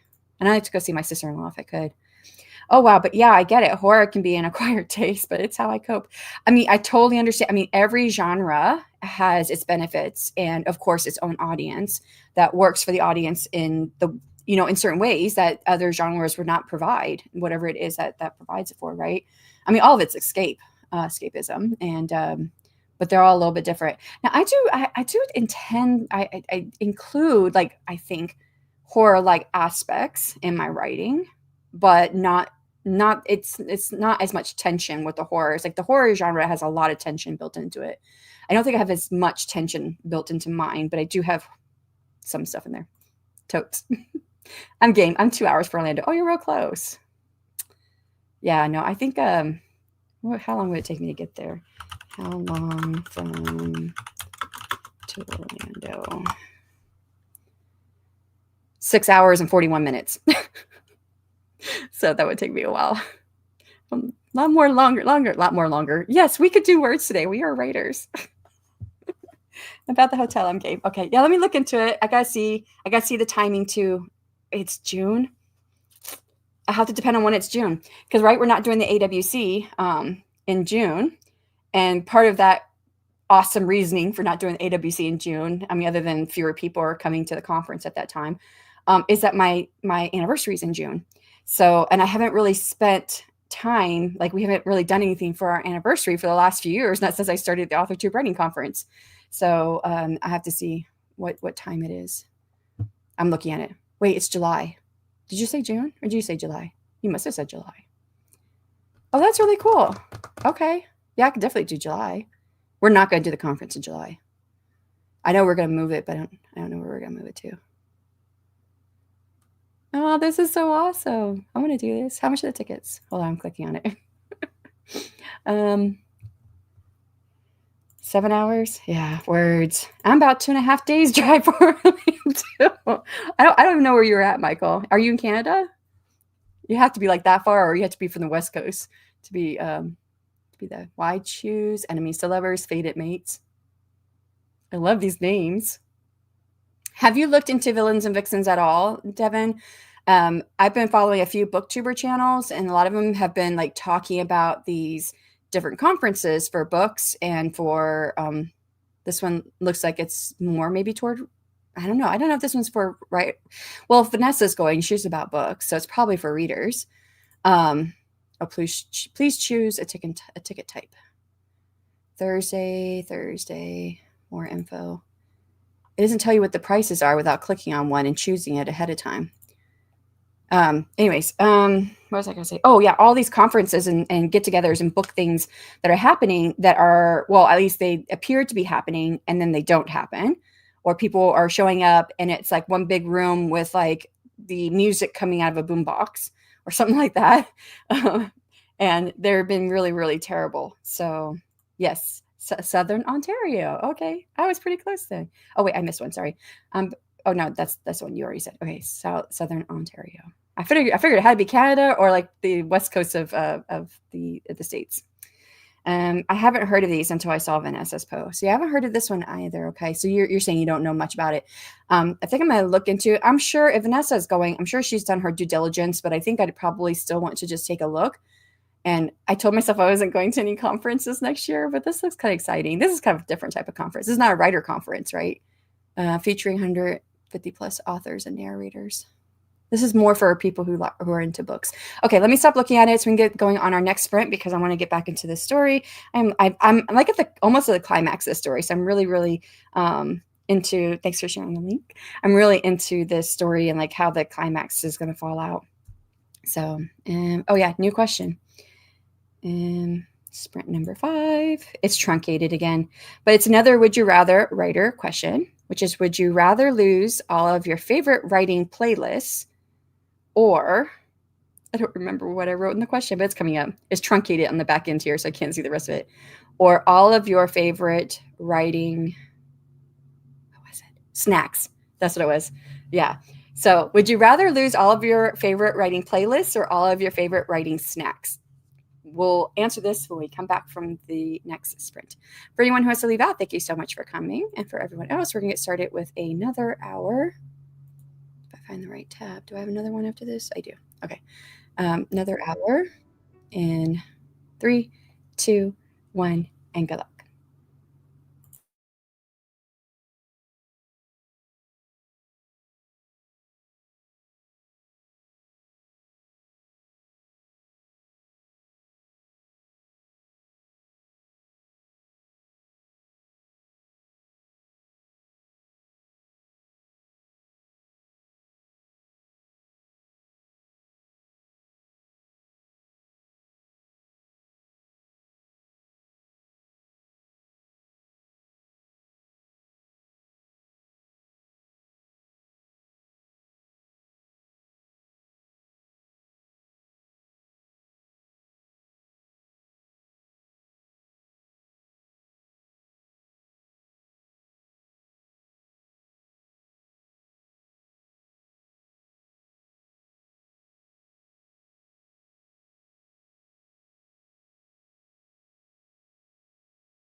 And that was time on that sprint. How did you do? I started talking and forgot to hit the button for the mic. So for a second I was muted.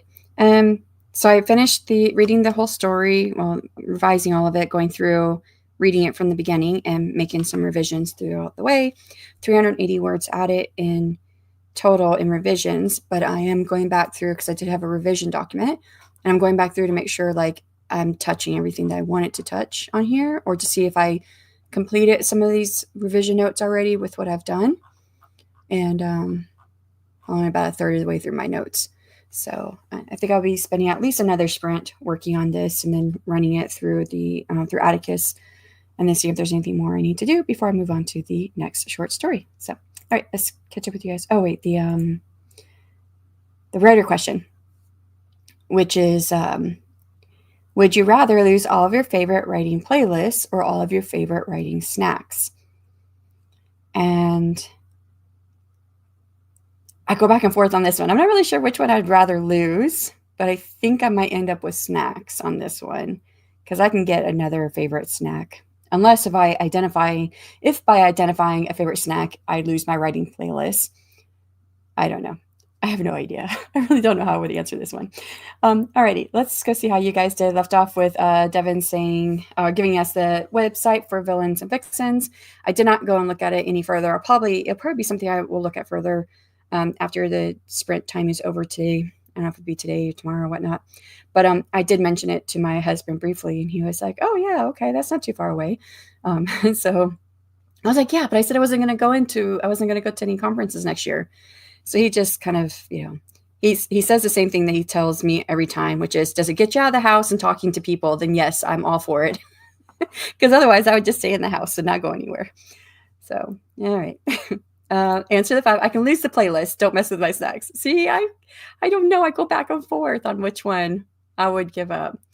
But I like my writing playlist. But then I don't use my writing playlist for every time I write. It just depends on what I'm doing. But I also don't eat snacks every time I write. So I don't know. I go back and forth. JC, hello. How's it going? Hello, everyone. Wow, you're still going. Well, yeah, it's a 12-hour day. 12-hour sprints.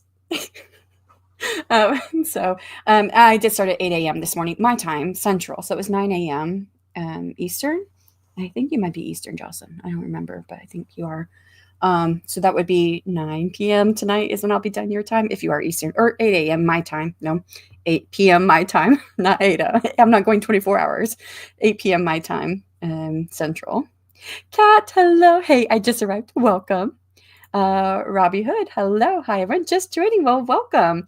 It's nice to see some new faces along the way here. So are you a reader, writer, or is there something else you're working on? Let us know. You don't have to if you don't want to, but if you want to. I'm polishing the intro letter, almost done. Nice job, making good progress.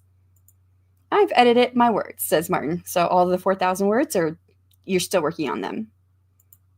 Slowly working towards 2K for the day. I don't know where I'm at now. I think I'm just over 1,000, but mine are all revising words, so I don't get as much, right? Usually we don't tend to get too much of a revising or editing. Melissa says, I ate lunch and did some light chores. Nice to stay busy. I'm not doing any chores today, but I did eat lunch too, which was not really a lunch. I had a bagel, so that wasn't really lunch, but it is what it is. Stacey says a playlist because they can be rebuilt. I have lost many playlists, but food is sacred. Give me the goods. Seems like that the playlist can be lost is like the choice for most people. It seems like so far. So Chloe reads books. Hello, just found these sprints. Going to be reading Things Have Gotten Worse Since We Last Spoke by Erica LaRocca. I've not heard of that book. And is it any good? Do you like it? So yeah, I'm glad to have you here, Chloe. It's nice to see new faces. And yeah, and you're welcome to use these sprints in whatever way works for you. Today I am writing, not always writing, but and I wish I was, because I'm a writer, because I'd rather write. But some days you got to do other things, and then there are just days you don't want to do anything, and then those are the days that I read. But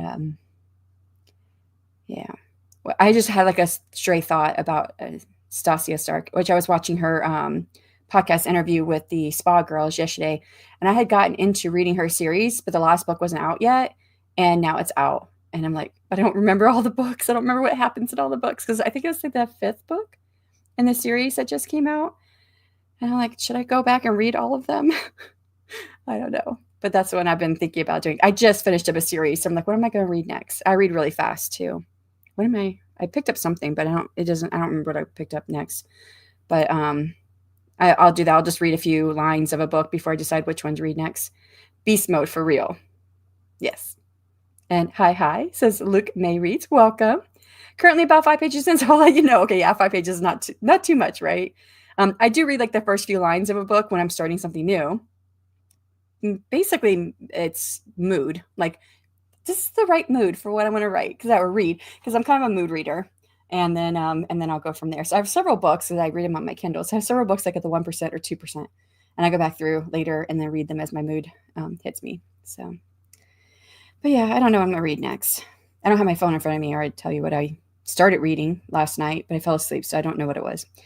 But yeah, all right. So we have got another sprint. So for readers, I have writer questions, so you don't have to worry about answering any of these. I typically do the writer questions when I'm doing the 12-hour sprints because 12-hour sprints, for me, I'm usually writing because my other sprints will be doing other things a lot of times. Let's see, where are we at? I think we're on, that was sprint number 5, so sprint number 6. So for writers out there, which is truncated again, so I can't see the rest of my question I put in here, and I can't remember what I came up with. I did a bunch of would you rather questions for writers, which in this one, I guess we could tailor it to reader questions as well. But okay, would you rather have a character who won't stop talking to you or one who refuses to tell you their motivations or motivation? So this is in the case for writers who believe that their characters kind of take over the script when you're writing. So I know there are some writers who are like, nope, I control my characters; they don't control me. I'm like, nope, my characters talk in my head all the time. So yeah. Oh, JC answered, I can lose the writing playlist. I need my snacks. See, everyone's choosing snacks. About they'd rather lose any type of playlist versus their snack. And I'm the other way around. I could lose my snacks. But like, because the music helps me get into the mood for what I'm writing. So, all right, let's go ahead and get set up for the next sprint. I think that might have been the end of my playlist.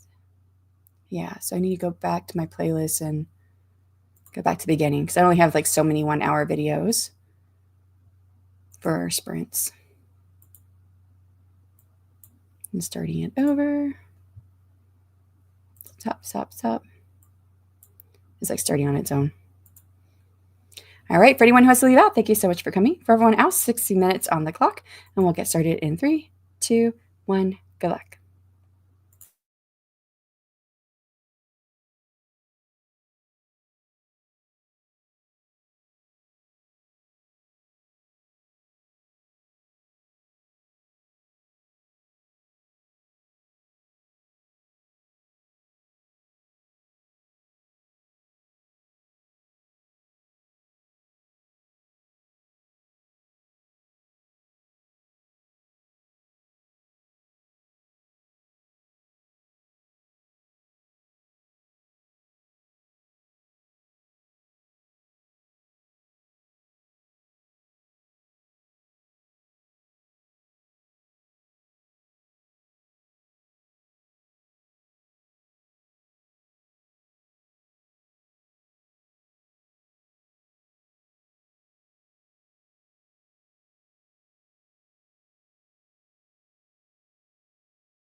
All right, and that's time on the 6th sprint. How did you do? I finished up that the story that I was working on, which is the 4th story in my short story series with 8. I still really love this story. I said at the beginning of the day, I love this story. I still really love this story. It's probably, I'm like, okay, if I didn't have a favorite already, this would be my favorite. So now I'm like stuck with which one's actually my favorite. So then I did take like a small break to take care of me for about 5 minutes or so. And I checked my email, and one of my Omega readers who's reading the first 3 stories just finished and sent me an email. And I thought it was really sweet, the email that she sent. Hold on, pull it up. She's just finished the last of the questions. The stories were really incredible. I could really feel the emotional roller coaster in each that kept me guessing till the heart-seeing ending. You're truly gifted and so creative, weaving the magic throughout the storyline. I know these stories will be well received. All the best success. I'm like, aw. And she gave me some really good feedback on some of the stories. Although I would say that my least favorite story of the 3, she liked like kind of the most. So I'm like, okay, what am I doing or thinking? And the one that I liked the least was the 3rd story in the bunch, is because that was the one I wrote when I was sick and I was in bed with a fever for 5 days, and I like kept falling asleep in the middle of writing it. And so when I went to go do revisions, I was like, this thing don't make no sense. I like several sentences. I had multiple words in there, and like one sentence I had 5 verbs because I couldn't figure out which verb I wanted. I guess that's what I'm guessing because I was sick. So yeah, and then it's the storyline is really cool. It's called Shadow and the Air Trickster, and so it's about a thief who's trying to steal this illusion mask from the air trickster, but he catches her and says, "Well, if you complete my trials, then you can walk away free." And she's thinking it means that she's going to get the mask, and so there's trials. Well, the 3rd trial are riddles. They have to do riddles back and forth, and in front of everybody, and those riddles made absolutely no sense from my feverish dreams. So whatever I was thinking when I was sick, I was like, when I read them when I was no longer sick, I was like, what was I thinking? Like, I don't understand. Much better now, but still, I feel like I basically rewrote the whole thing, and I didn't get I wanted to do another revision, but I was kind of like, I don't know what else to do at this point. And I thought, let me just give it to my readers and see what they say. But she liked that story. So I feel like it's the weakest of the 3 stories I gave her. Anyways, and then I opened up my next story, which is the 5th one, which is also another one that I really liked. It's also another one that I have yet to revise even once. So I'm guessing, and I didn't revise the 6th one either. So I guess I have not revised any of these next 3 from stories 4 through 6. But I know the 6th story needs a lot of work. I remember that. I feel like the 5th story is pretty solid, but I do remember I left a lot of like author notes in the story. Like I have a drake. It's the first time I have a drake in my stories, because I have dragons, but my drakes are different. The dragons are shifters, the drakes are not, and they definitely look different. And I'm gonna kind of base it off of the Dragonology book. I don't know if you can see the Dragonology book back there. So that's just it's a fiction book that's made to sound like nonfiction about all the different species of dragons and what they look like, and what's the difference between drakes and dragons and all the other different types of I think it has like oh shoot, what's the name of that? A basilisk. I think that might be in there too, I think. But yeah, different things, different types of dragons throughout different legends and what they look like, which again is written like fiction, but it's nonfiction because I'm sorry, it's written like nonfiction, but it's fiction because it makes it sound like that everybody believes this is what dragons are and the dragons are real. And so it's a really cool book. So I'm gonna base my drake, but I never explained what my drake looked like in the story. So I remember leaving that as a note in there, like describe the drake, because I just put drake. Fire drake is what it is. So I know I have a lot of author notes I need to finish up. So I think this was going to take me the rest of the day to revise, and probably won't finish it because we are more than halfway done with the stream. We got about 4.5 hours left. So, okay. The question this time around for writers out there: would you rather have a character who won't stop talking to you, or one who refuses, I forgot, it truncates it, so I have to wait for it to come back around, or one who refuses to tell you their motivations? So would you rather have a character who won't stop talking to you, or one who refuses to? I think I would take one who refuses to tell me their motivations, because if they won't stop talking, then that means I can keep them talking. And actually, you can use some CIA tricks on this. I watched a lot of videos about CIA and M5, MI5, whatever it's called, the FBI, even anything and everything I could find out about like samurai culture, and all of that because of my longer work, my novel that I'm working on. Because I have two people, the two protagonists are both secret agents for secret societies. So I read a lot about it. So it's like learning tricks. So you can actually get people to tell you their motivation without them knowing that they're telling you their motivation if you ask the right questions. So if you have a character who won't stop talking, you just have to ask the right questions, and then they'll tell you their motivation without them realizing that they're telling you their motivation. Anyways, that's what I would think. Okay, let's go over to you guys and see how you guys did and who answered the question. So left off, I guess Kat said here, talking all the time. They would rather have a character who won't stop talking all the time. So, okay, I agree with that one too. So I want them to talk, says Stacey. Okay, that seems like I was like on the other side of everybody else last time.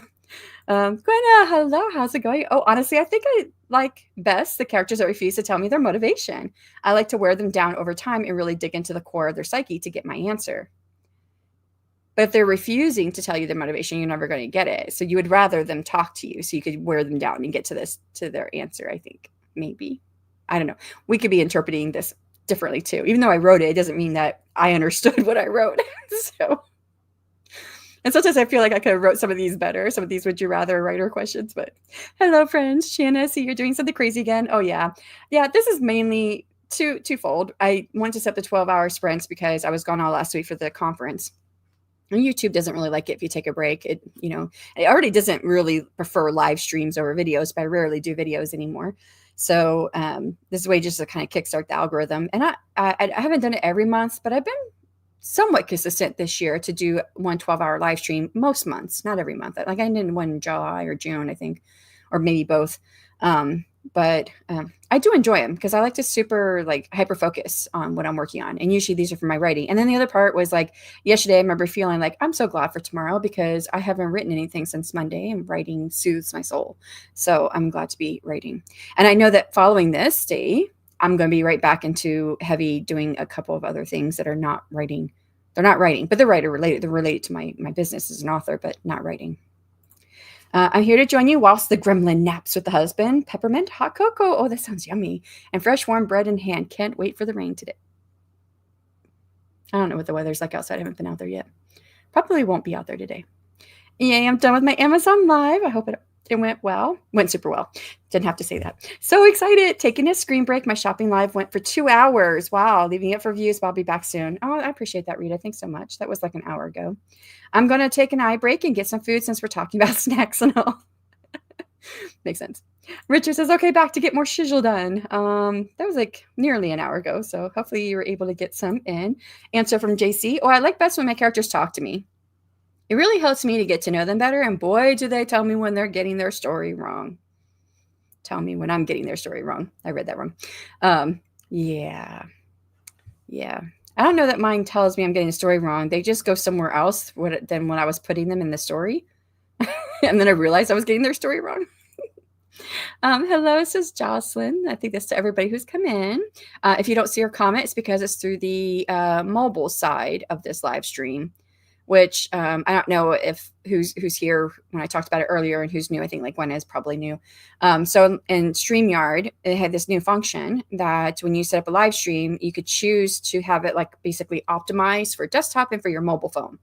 And I thought, well, sure, yeah. Who's not going to say yes to that to get it optimized? I don't know what that would look like, but so I clicked on it. So it's one live stream in StreamYard, but on YouTube, it did 2 live streams. And there's 2 live streams on my homepage, which was really weird. And then someone told me that they saw that was 2 live streams as well. And so one is like coming from the mobile side, one's coming from the desktop side. So the comments are not the same that you can see in YouTube, but I can see them both here in the back end of StreamYard. I'm just going to see what's going to happen when it fully renders after I finish the live stream. It's usually about 24 hours, sometimes sooner. It'll show me if it resolves as 2 separate live streams, then I'll change it for future streams. But I think I do have some of it set up like in a week and a half or something with more live streams where it's like 2 streams each, and it's not supposed to be. It's just supposed to be the one, but we'll see what happens. Anyways, technology. I had an excellent research sprint. That sounds great, Melissa. I'm glad you were able to get some progress in that made you feel really good about it. That's always the best thing. 826 words for Gwenna. I should be doing homework instead of writing, but meh, I'd probably be like you. 118 words for Cat plus food and talking. That was quite productive for food and talking. You still got words in. Hey, Gwenna from JC. JC, my love. Oh, man, I think I grew up with a copy of Dragonology. I remember looking through something similar to that as a kid. I don't know if I ever did see them, but I've been seeing them like advertised. And so there's more than one. There's the Dragonology. There's Piratology, which I have that one too for pirates.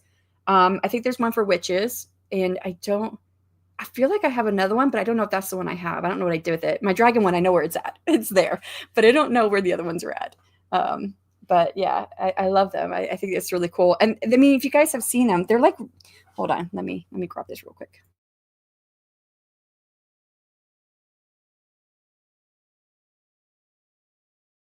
Sorry, I didn't know if I was going to knock things over. I'm a bit depth perception. I have depth perception issues, so I knock things over. Okay, so like you got the first page, looks like this. And this is actually like a raised envelope that you can, I haven't even opened it yet. Have I? I feel like I have. I must have did it real soft, but then this is like raised off of it. It's so cool. The pages are really, really thick. I'm trying to figure out why that one's thick. I don't know why that one is. Usually it means there's something in it and I can feel stuff, but that one I don't really see anything. Okay, like right there, there's like, okay, this is supposed to be like a membrane of a wing, and it's actually textured. And this is like a raised section there. It's really cool how they do it. I'm trying to find something. Here's like another one that's like the scales. Oh, here's one that, okay, this shows a little bit more. Like you can see like the structure of the dragon and how it breaks it down and stuff. I love these. It's so cool how they do it. Again, if they read like nonfiction, like this is like the be all to end all, right? Or however they say that. And you're supposed to believe it. Although I feel that they know that, you know, they're joking as they do this. But of course it's not real, but I think it's really cool. Anyways. On the back. Okay, I felt something on the back. But yeah. Shanon doing a great job with this marathon. Thank you, Richard. I'm still plugging away at actioning my dev edits for my thriller novel. Originally wrote this in 2023 and dusting it off to publish next year. Nice. I was actually going through like all of my writing projects that I have like started and that I have going, or things that I know that I'm doing. So this is so like I know what my publishing is going to be for next year. So for those who may or may not know anything about my publishing, I publish really slow because I've been doing Kickstarters and my books are really, really long. So I published nothing this year. Last year, I published my Kickstarter novel and novella that was part of my Kickstarter from 2023. I published those two. Nope, I published just the novel last year because the novella I did in December of the year before. And I published earlier in that year. I don't remember what I published. Oh, I had to go back. So now it was like one book. So no books this year, one book last year, two books the year before. And altogether, that means like one book a year, basically. But I have this Kickstarter book that I did Kickstarter this year. So that's going to come out in January. The novella from that Kickstarter is going to come out in March. And then I have all of these short stories that I'm doing. So like I have every month I'm publishing something. And then I start looking at all the works that I'm like working on. I'm like filling up the 2027 already when I'm publishing, and something every month except for November and December. And so I'm like, wow, I've got all these works I've been working on just here and there. But you know, I've been concentrating on my series, my main series. But I only have one book left that's standalone in my main series. So the first three books are standalone. They all happen at the same time. They're non-linear. It's three brothers. They talk to each other. They're, you know, in each other's stories. So you get a little bit of them in their stories as they're happening. But when it gets to the fourth brother, then that's going to start a sequel series that is going to be linear. So it's going to be written, you have to read it in order. And I don't want to publish any of those books until all of them are done, because everything's probably going to leave off somewhat on a cliffhanger because it's a series, a series that's, it's not standalone. And I'm like, I know how I am as a reader. I've gotten to a point where I really don't like starting a series that's not done, because I start forgetting like the story. Like I was talking about Stasia Stark's I think it's A Lovely Something or Others is the name of that first book in that series, and she just came out with the last one. And it's like book 5 or 4 or something like that. And I was looking back through the other books. I was like, I sort of remember these books, but I don't remember the stories. So I want to have them all done, which means I need to have other things publishing while I'm trying to get that story done. And when I went to the Author Nation conference last week, I went to one of the courses, or one of, what do you call it, the presentations, where the author was talking about how to order your life to publish a book every month. Now she writes just contemporary romance, which are shorter, and hers are 50,000 words. She has 3 series that she's working on. 2 of them are 50,000 word books, and the third one is 75,000 word books. And romance can be quite formulaic, and she definitely leans into the formulas. So she knows exactly how many chapters every book's going to be, and what's going to happen, where all the beats are going to fall. She says they can kind of slightly change. But anyways, she writes 50,000 words in less than 3 weeks. So she's writing a book every month. And then the rest of the month, she's working on revisions and edits. And everything she's working on in that month will be published a year from then. So that month, what is publishing that month is something that she wrote a year ago. And she sets this up so that if so happens she gets sick or there's something that happens and she ends up not being able to write one month, it's okay. She still has a book coming out, and then she can gauge how to set up the rest of her schedule so that she still has a book come out every month. Now, I'm not really trying to go for like, having a book come out every month. That was never my intention. I just want to see how she was setting this up. And I like this idea of working on writing now that's going to come out in like 2 years. Like the traditional publishing, that's how they kind of work on things. That way they can edit and revise and get cover done and everything, and not have to feel like, oh, it's done, let's get it out into the world right now. And I really like that. That's why I started setting up my schedule for everything that I've been writing. So yeah. I don't know how I got on that topic. Let's go on. Hello, Keiko. How's it going? For some reason, your stream is double. Oh, yeah. Did you just hear you probably just heard my explanation for that. It's a new thing that StreamYard is doing, and I don't know. I didn't expect it to do the double like that. This is the first stream I set up where it's doing that, but I do have some future streams that are set up. Next week's streams I set up before the conference, so they don't have that because the feature wasn't there yet. So I'm going to see what this does. And then probably I'm going to go change the other ones and take off the optimization for the mobile side. But same, keep them talking. I can tune them out if I need to. Plus, if they don't stop talking, they probably won't mind if I ask questions over and over, right? So the screen is narrowed down like watching it from a phone. So if you go to if you're on the desktop, go to my main page, you can see the other one and go to that one instead. So one of them is optimized for mobile. The other one's optimized for desktop. I also came back for work just 15 minutes ago. It's like 10:42 p.m. Not a good work week. Understaffed season 12 or 15. Understaffed season 12 or 14. I'm so sorry to hear about that. Yeah, it sounds like your job is not a very nice one, but I know you're in school, so that means eventually, hopefully, you can leave such a job and then find something better. I am about to start making dinner. I am getting hungry. So you must be East Coast time probably, huh? Because I'm almost 4 p.m. here at Central. Got to the end. All right. Got another question, writer question. And this one's not truncated, so I can read it all. This one is, so we'll answer this when we come back. Would you rather write a plot with no subplots or one with 10 subplots? So yeah, well, some people left. So one was on vacation in his home country. Oh, that would make it harder too. Yeah, for your job, that means you're picking up a lot of slack. So, okay, we are going to get set up for another sprint. Find the right button. For anyone who has to leave out, thank you so much for coming. For everyone else, another hour on the clock. In 3, 2, 1, good luck.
All right, that is the end of the 8th sprint.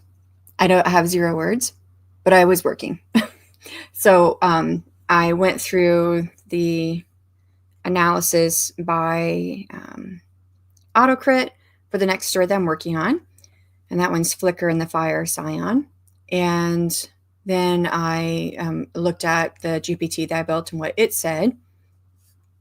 Overall, I don't really have a lot of notes to incorporate, but this story also has like a lot of placeholders because I hadn't figured things out yet.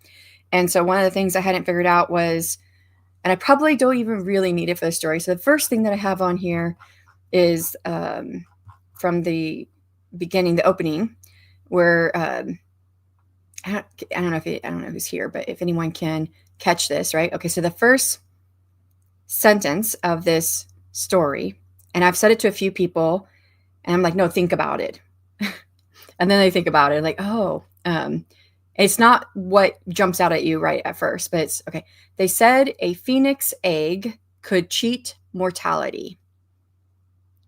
Okay, so the first thing that jumps out, right, is this, oh, their phoenix egg can help me be immortal. No, the thing that's really there to think about is phoenix egg. Because how are phoenixes, like, what do we typically think of a phoenix? We think of phoenix dying and being reborn from the ashes, not an egg. So that kind of sets up everything with this. It's all about this phoenix egg, which then I go on to describe that it comes from once in an age, a minor goddess of flame takes a fire drake as a consort. And then that's when a single egg results of the union. And I'm like, okay, well, who's this minor goddess of flame? Like, I just made her up here in the story. I highlighted it. I'm like, so I started doing some world building. Like, okay, who could this be? And who would her father be? Who would her mother be? Where would she have been raised? And what does she represent in the culture? What are the different mythologies around the world that have anything to do with like minor fire fate or fire goddesses and fire gods? And what type of roles do they play in their societies? And so I was researching and world building and writing up notes. So that's what I spent that sprint doing. But anyways. Yeah. Okay. The question for this sprint was, would you rather write a plot with no subplots or one with 10 subplots? And I would rather write the one with 10 subplots. I don't think I could write a plot with no subplot, to be honest. I mean, it's inherent in what I write about because I write romantasy, which is fantasy and romance. It's really 2 plots. Neither one of them are really subplots. But fantasy itself always has a ton of subplots happening anyways, because I used to write fantasy. There's always a ton of subplots going on with fantasy. And so I would rather have the 10 subplots because I could stretch that into multiple stories that are all connected. So that would be my choice. All right, let's go see what you guys did and how you might have answered this same question. So I was leaving off with Keiko talking about her job where people had left. One was on vacation in his home country and then suddenly sent his resignation because the visa stuff was too complicated. Then Just said, I'm back, switch lives. That's better. So from what I understand, she was on the mobile one, not the desktop one. So Melissa says to Devin, I see your message from earlier. Yes, last weekend I had a long weekend off, so I did streams both Saturday and Sunday. And those are days that I was sleeping because I had just got back from the conference and didn't sleep hardly at all because of how hot the hotel room was. So I don't even know who went on the weekend, that last weekend. But so I'm sorry I've missed you. And then hi to Jocelyn. Answer 7. Considering my first Arthurian had 14 subplots last I counted, I think it's clear which side of the spectrum I'm on. I think so too. Mint chocolate drumstick acquired. Oh, that sounds yummy. And the break into Act 2 for my second Arthurian is complete. Huzzah! Woohoo! Awesome job, Gwenna. I'm glad you're getting some work in. Gotta head out, says Kat. LOL, too much stimulation with the different things going on at once. I understand, no worries. And I hope that the rest of your day goes well. And then hello, how are you doing? It's been a minute since I've seen you. I feel like you've been here before. Your name looks very familiar, although the avatar does not look familiar. Let me go to the YouTube side. I don't recognize the avatar, but I recognize the name. So I think you've been here before. But if not, welcome to the channel or welcome back. And Katie, hello. How's it going? Hello, everyone. How are you? How's the writing going? Nice work, Gwenna from Eva. Hi, Melissa. Answer for the question is 10 subplots. I think most of us are going with the 10 subplots. Is anyone not for the 10 subplots? Thanks, Eva from Gwenna. Morningstar is back. Number 7, not sure. I tend to have several subplots, but isn't that just fantasy? Big backstory are us? Yes, exactly. 1,025 words for that sprint. That is awesome. Awesome. I got 0 words, but that's okay. I did lots of world building instead. So yeah, I'll feel better about going in, even though I don't even need to give the minor goddess a name for her to give the backstory about how a phoenix egg comes into being. I could just leave it at a minor goddess. So I'm like, do I really need to know this? But I really want to know. There's a part of me like, you got to know. You need to know. Like, why do I need to know? I don't know why I need to know, but I need to know. So I'm building it up. And this story actually has lots of, I think this is one of my shortest stories of the 8. For those who are just joining, I have written an 8-part short story series. It's more like novelettes because they're between 9,000 and like 13,000 words. They're all fitting within the 1 hour reads category on Amazon, and I'm going to be publishing them next year. The first 3 are with my readers right now, and I'm now revising the next set of 3 before they go to my readers. And so I'm working on this, and this is one of my shortest ones. It's 9,800, so 9,839 words. So this is one of my shorter stories. So I have room to add. I can add who this minor goddess is, but I don't know if I need to. Okay. 1,009 words, joined a bit late. I think that's so great, Katie. I think you've done a great job there. I can handle 1 subplot, but 0 is too few for a whole book, and 10 is way too many. I was thinking about that. I don't know that there are too many stories that don't have subplots. There's always some type of subplot. Typically, but not always, subplots usually are romance in some way, and it doesn't have to be a full romance. And it may not even be an HEA or HFM, but there's some type of romancing going on in the background of the main plot, not in the background of the story, but in the main plot. So, Morning Star, big backstory are us. Yeah, should be the name of the genre. Beat it like with a whisk. I don't know what that was in reference to. Probably something I said, maybe. Yeah. I pick a plot with no subplots. 10 is a whole lot. It is a whole lot. So it would just be like an epic story for sure. I write epic anyways most of the time. So true, Gwenna. Phoenix, eggs, and ham.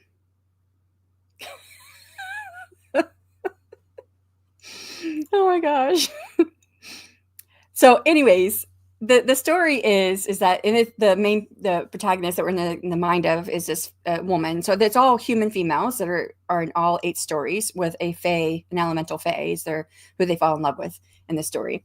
And for her, she has been fencing things. She's been like stealing and fencing things just to keep surviving in this fire fae culture, because she was married to a fire fae, but he died in one of the wars, and she has nowhere to go. And his family disowned her after he died because she's human. Humans don't really have a high role in any of these societies. And she's learned about the phoenix egg. Well, the one thing is that, it's not just that it can extend life, but it can also, what did I write here?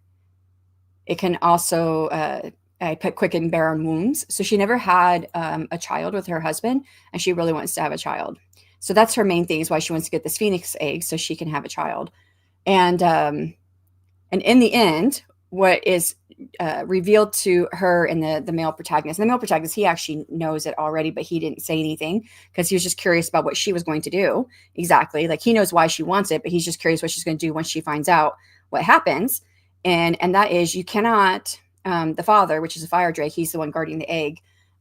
He shows them a vision that the only way to get a phoenix egg is to kill the chick inside. Because if the chick is born, it burns up the egg, and then you don't have a phoenix egg. So, and then of course, then they make their choices from there where they're going to do it. It's a really good story. I like the story. I know I wrote it, but I don't always like my stories. I like this one, but yeah. Ice cream still sounds good. I asked my husband for some earlier. I finished the introduction and form for the letters from the author. Nice. Making good progress. Chugging along.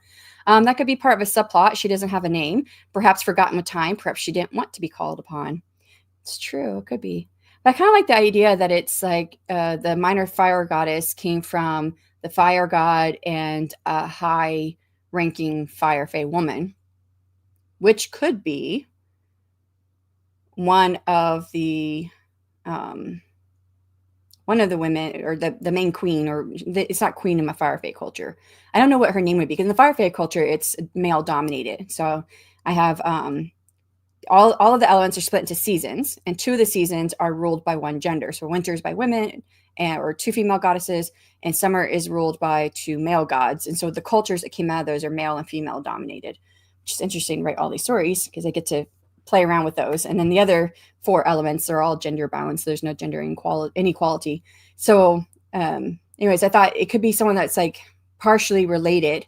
She would be partially related. She's a minor fire goddess, and if she was born to the basically Fire Fae queen, and the Ember Lord, that's the name of the king, basically, is the father of the female protagonist in my book that I'm writing right now, my big long work in progress. That will be my next Kickstarter, which means the minor Fire Fae goddess then could be a half sister to my female protagonist in that book, Nira.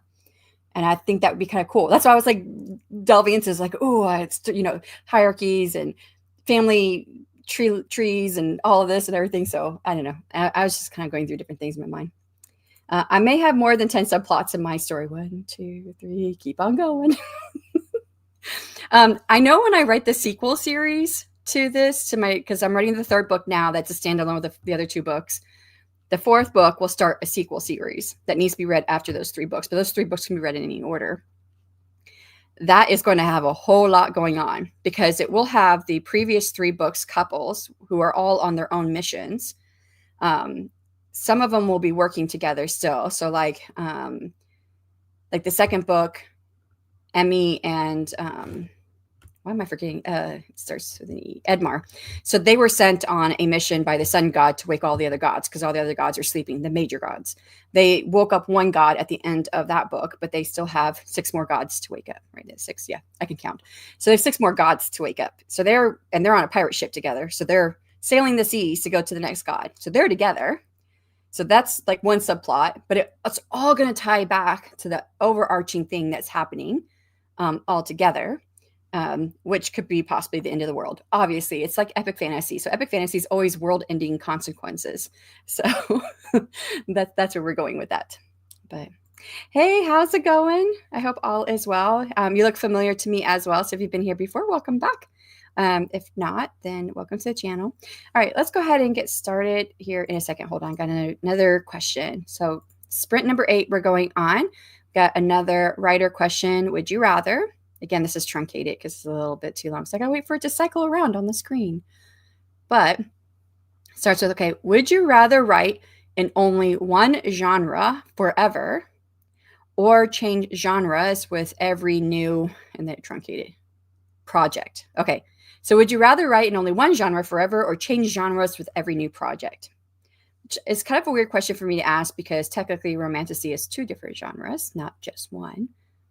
It'll become its own eventually, but it still really is technically just one genre. I need another writing question. No, I got one more.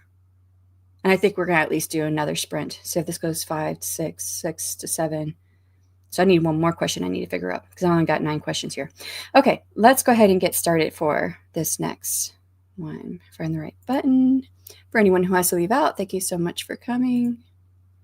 For everyone else, we're going to start for the next hour sprint. In 3, 2, 1, and good luck.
Okay, that's time on the 8th sprint. Yeah, how did you do? I went and fed the cats and the kid because my husband had to leave out and I didn't know how long he was going to be gone for, but he just got back. So I was like, do I need to feed the dog? And he was like, no, I got the dog. Okay. Um, so just did that and then got back into looking at the world building a little bit more. Didn't spend a whole lot of time on it. And then, well, I guess I spent more time than I thought because it was it's 12 plus 7 is 19 minutes. That's what I gave to revision. So I started working on the document and added 153 words. So, alrighty, let's see how you guys did. But first the question, would you rather write in only one genre forever or change genres with every new project? And I did see some of the answers already because what I would have originally probably have said was that I would change genres with every new project because I don't think I could just stick in one genre unless it was romantasy, if that was considered one genre, which it kind of is, but isn't. Just depends on what you go by. Is not its own genre on on Amazon when you try to pick a category. You fall either under fantasy or you fall under romance, and then it's the romance or fantasy part. So definitely not its own. But I saw some of the answers like, oh yeah, I could do that. Let's see where I left off. It was I don't know how you say it's DM O'Keefe probably came in. That was where I left off. And then Gwenna answered, oh, I could write fantasy forever. The subgenres alone make it worthy choice. I guess that then would be the question is like, what would you consider a genre? I need to be better in my questions. So, because at this point, fantasy, I mean, yeah, that can make so much sense. There's so many subgenres under fantasy. So then we could just write one genre for it because then you get all of the subgenres of fantasy. You could probably do that with almost every genre. Probably not all, but most of them. And then Katie says, I'd rather write one genre forever, I think. Yeah. And then Martha says, thank you so much for this. I shall catch you on the next one. Well, thank you so much for popping in. We appreciate you being here. Hopefully you were able to get some things done. Stacey answered a question, can I choose one genre but mix it with others? If not, I think most of what I would write would be considered cozy. So there's that. Yeah, and then cozy is like a subgenre of so many other genres. You have cozy fantasy, you have cozy mystery. I've heard of cozy horror. I've never read any of it because I don't know how you have cozy horror. It feels kind of weird to say cozy horror because horror by definition almost doesn't seem like it's cozy. But hello, Pasquad. Welcome. Hey, guys. Same to everyone. Finally, I'm getting some words. Yes, you did it. Hopefully, you were able to make it progress. Oh, that was like an hour ago. So hopefully you got some more in. 200-ish words. This was a little while ago. The scene is done and the kiddo's up. Time to go. Thanks for hosting. Thanks for being here, Gwenna. Great work, Gwenna, says Morningstar. I am tired, so I think I need to wrap up so I can head to bed when I get the kiddo to bed. I've got 1,074 today, which is great. Yes, awesome job, Stacey. I'm so happy that you were able to get so many words. I think I'm roughly around 1,000 right now too, maybe 1,100. I'm not sure. I think I would have hit 1,000 on the last sprint, and then adding 153 is probably around 1,100, 1,200 now. So, that was like a half hour ago, so I think I missed you leaving out. But thank you so much for being here. Yesterday was the first day I had written in nearly a month, so I don't want to you don't want to burn yourself out. So I don't want to burn myself out by pushing myself too much. I'm definitely okay. My husband just texted to say I'm home, but I already knew he was home because I could hear him out there. So I just said okay. Yeah, I can definitely hyper focus for a long time. I can remember like one time when I got burnt out from writing too much. And I think that was just like because I was doing dictation and over 2 days I wrote 23,000 words. But the first day was 18,000. It did not feel burnt out. So I thought, okay, the next day I think I could do like another 18,000. That'd be really cool. It'd be 36,000 words. Yeah, no, it was like another 5,000. But I didn't write for a minute after that. I think it was a few days before I wrote again, maybe a couple weeks. I think it was a couple weeks. This was back in 2023. I can barely remember anything. No, that wasn't. That was 2022. So 2023 is when I published the book in June. And I did that 23,000 during a June. Back then it was the Storyteller's Hearth Relay Weekend is when I did 23,000 words. But I did like 253,000 words in August this year. And I felt so pumped up from it. But I can burn out from other things, like too many emails, too much admin. Yeah. I had to go pick up my daughter, says Morningstar. That was about 30 minutes ago, so I missed Her move leaving out, but thank you so much for being here. Can't believe I finished this. I can't believe it took all day. At least you got it done, right? Yay, nice work, Devin. And that's great, Devin. Wonderful, Devin. I would change genres. I'm thinking I would too. That's what I would think. I mean, I think I probably need to be more specific on my question, because I just put genre without saying much. Maybe I should put like subgenre. So like if you're stuck in like fantasy romance, which is kind of a subgenre, and write nothing else, I think I could write. No, because I do get a hankering sometimes. I like to write sci-fi as well, but I've not done it for a while because I'm just trying to stick with this. And I don't think I would ever write extensively in sci-fi. So yeah, I don't know. And thank you. Lots of love from Devin to Melissa and Pasqua. And then Morgan came in. Hello, how's it going? Are you doing anything, or are you just hanging out? I think I've given up for the rest of this day, LOL. It's okay, Rita. You've done a lot. You had a live stream, then you had your Amazon live, and you were on the Amazon live for 2 hours from what you said. That's a long time. Yeah, and you went like half the day on your live stream, so I'd probably be done too. I don't know if you got any writing done. I don't think after last time we talked, you weren't really writing at this point because you had all these other goals you were going for. Stacy says, I would imagine that cozy horror would be like 80s horror where it's very cheese. The Lost Boys come to mind. I bet you that's what it would be like, huh? Yeah. It just feels like to me that there would be like so much tension in horror in coming up to that moment of the psychological stuff that I don't know how it could be cozy. I just don't know. Got about 500 words on that sprint. Nice, DM. Nice. Awesome progress. I don't know if you have like a goal for the day or sprints or whatnot, but I feel like it's a great word count. The answer to number 8 from Jocelyn. I already write in more than one genre, and it's a ton of fun. Fantasy, sci-fi is so broad and has so many awesome subgenres. Yeah, see, that's right. I probably need to be more specific in my question. I probably did. I'm a hyper focused too. Yeah, you and I were a lot like. Did you say you've done the Clifton Strengths? I feel like you said yes, but I don't know if you did because I can't remember what your Clifton Strengths are. But I know that you and I, we have a lot in common, and the way we approach things, and the way, when it comes to like business and writing and what we're concentrating on, and the hyper focus, and what interests us as far as like the reading, the craft books, the publishing, the marketing stuff. We have a lot of likes in that. And then Adeshle and I, we also have a lot of the similarities. And he actually was talking about his Clifton Strengths. I think this was right before I left for the conference last week. And him and I, we share 4 of our top 5 Clifton Strengths. Yeah, I think I have Achiever, and his was, I don't remember, Contacts. I don't remember what it was. But we only had one that was different. We both had Futuristic, Input, and Intellection, Learner. I think that's 4. Yeah. So I wonder what yours are, if we have some in common too. Some weird switch in my whole body, haha, like I have to keep going to the end, insert whatever thing in the blanks. Do you know, I feel that way when it comes to like tasks. I am in my head thinking like I have to finish this and get to the end. The only time I don't feel that is when I'm in my writing, like when I'm drafting. When I'm revising, totally different. It feels like a task.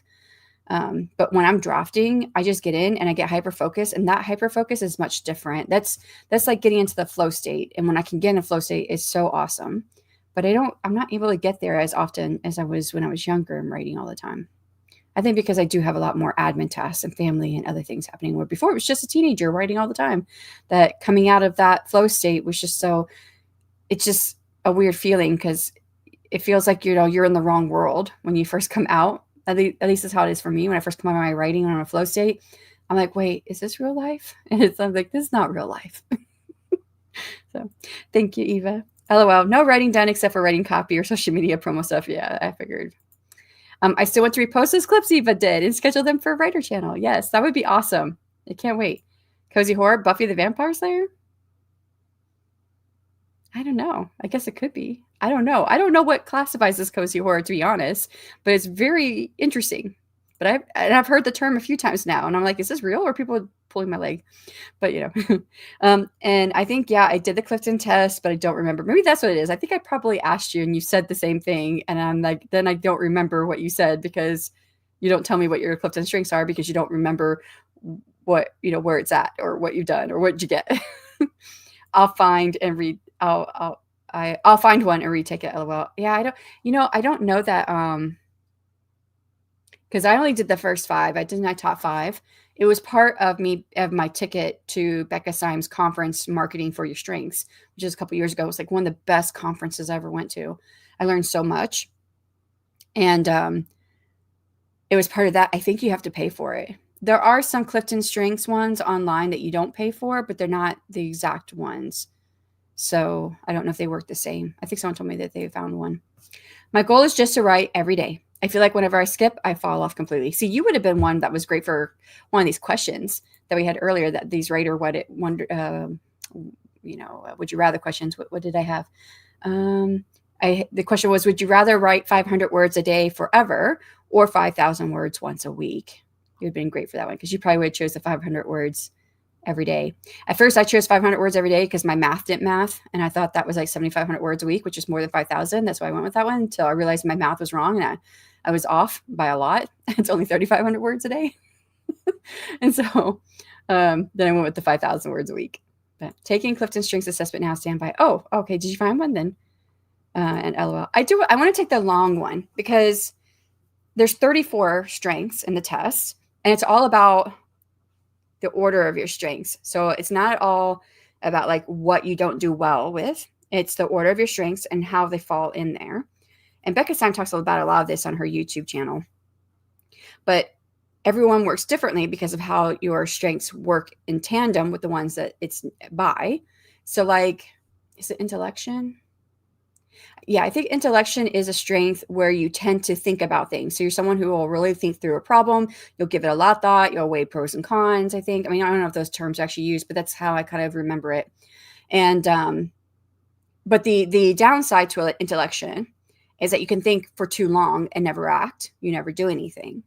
But because my intellection, I think my intellection is number 4 of my strengths. My number 3 is achiever. An achiever is someone who gets things done. So because my achiever is next to my intellection, I think about things for a really long time. I really weigh through everything. But I also have achiever, and once it's paired with that, that means after I'm done thinking, I get it done. So that works well. And that's exactly how I work as a person when it comes to like every task that I give myself. I will think about things for a really long time, and then I do stuff and I get things done. So, and then my number 1 is futuristic, which just means I look to see what, I look to the future and make goals. I'm trying to remember what that one is exactly. It made sense when it came out, futuristic on Clifton Strengths.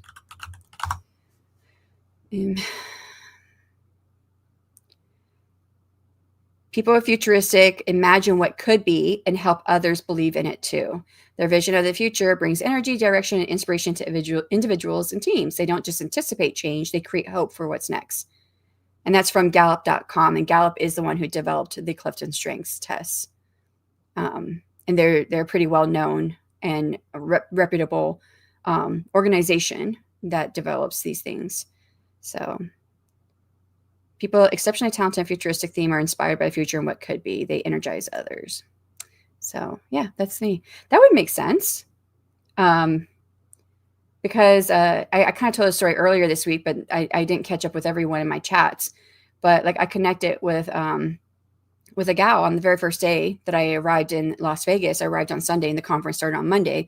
But I was meeting with Dale and his wife and Nate from Later Press, and we went down to the food court to get something to eat. And this gal had come by. She walked by our table a couple times. I kept seeing her look at Dale. And so finally she stopped and she's like, "Hey, I know you, Dale. You're from YouTube." And it was so cute.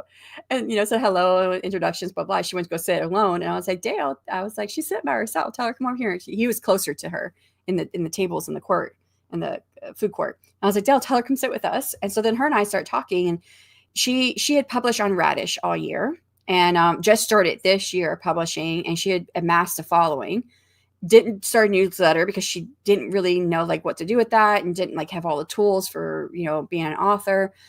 She just wanted to start writing. It was something she had never, like, I think she thought about writing before, but wasn't something she'd ever really pursued. And now Radish closed down. And so she had come to the conference to figure out what she wanted to do with her publishing. Like, what choice was she going to make next? Was she going to continue like doing serialized fiction and where she would go, or would she go ahead? She was thinking about that particular story, making it into novels, and she had enough for 9 novels. She had over 1 million words in her writing from this year. I'm like, you wrote 1 million words this year? I was like, wow, that's nice. I mean, I'm almost at 1 million words, but she'd already written it before coming to the conference. So, but yeah, so I just shared everything. She'd ask questions, I share stuff. And then I learned a little bit from her too, because she was using some platforms I hadn't really heard of, and I'm just curious how she used them. But she bought me dinner on the last night, and she's like, you share so much information with me, and I learned so much from you. And I feel like I know what I'm going to do now, that I just want to buy this dinner for you. And I'm like, oh, okay. Yeah, it was kind of cool. So that kind of goes with the futuristic. My top 5: developer, intellection, strategic, empathy, and consistency. I feel like that is like I don't know all of your work style. Like, I know you wrote for a while and you were editing your stuff before you ever started releasing, so that you had a very clear publishing plan. So that is your strategic, probably. Maybe developer. I don't know as much about developer. Intellection. I don't know how that plays with the rest of your stuff, because I really don't know empathy or consistency as much. Empathy is probably way low. I don't know. I need to do the full thing to find out what mine are. Because empathy that's like a blue, because all the different strengths are put into different categories.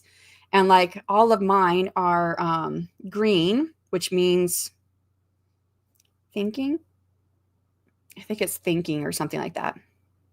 I don't remember, but something along the lines of thinking. And then strategic is its own category, which is purple. I should find my Clifton Strengths thing. It would tell me. But yeah, and then there's blue is for like all the relator ones. I think those are relator. Maybe that's what it's called. And yeah, I didn't have any of that. I'm trying to think. There was something else in my mind. Oh, this makes sense for this. Okay, your developer, intellection, strategic, empathy, and consistency. Again, I don't know how consistency falls in there, but those first 4 is exactly what I got from your character in your book. I've only read the one book. I have it. It's in my bookshelf somewhere. But I can't remember. I can see the cover. It has the girl on the cover with, it's kind of a slant and her arms are out, and I think there's like something flying or a bird or something. And yeah, that's what I felt like that embodies your main character. All right, anyways, let me go on.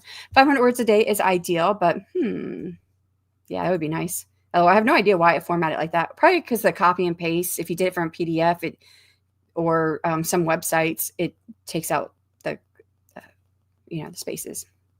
Writing every day and having a realistic routine makes all the difference in getting the words in. Yeah. I think for me, it's having a realistic writing routine, having realistic writing goals, not routine, because my day or my days are not often what I think they're going to be. And I think that I talked about it. I kind of came to this conclusion like earlier this week, and I said it in one of my chats this week, that we've talked about how like ADHD can be a superpower for some of us, because we can hyper focus on stuff. And I think that also works against me. Like if I start off a day doing admin, forget me writing, because I'll hyper focus like on the admin stuff, and that's all I'm going to do that day. So that goes against having like routine. Like, I'm gonna write 500 words, and it's the opposite, or not the opposite, but the same. If I start a day off writing, I'm like, I know I need to get done. I need to go send that email. I need to respond to that person. I need to do this. That promo is about to end. I need to go apply to it. And I'll think of all these things I need to do for admin. But if I start the day writing, I'll think about it, and I'm like, no, I'm gonna go back to writing. I don't want to leave writing, and I get really super into my writing. So it's like I hyper focus on one thing at a time, and it's really hard for me to change gears during a day. It's just something that's really hard for me to do. I've done it. And sometimes I feel like I'm less productive when I do that. Like I get less done. Like if I can hyper focus a whole day on something, I get a whole lot done for whatever that thing is, versus me splitting my focus. But yeah, developer is helping others grow. Oh, I like that. So developer, helping others grow. Intellection is really thinking about things. But the strategic really gets you doing things, because that's like a doer. The strategic ones are all doer things, doer traits. Yeah. Okay, let me go on. Where was I at? I keep seeing more stuff come up. Developer. Okay, here we go. This question is asking me, my work environment is organized and everything has a specific place. I feel stumped.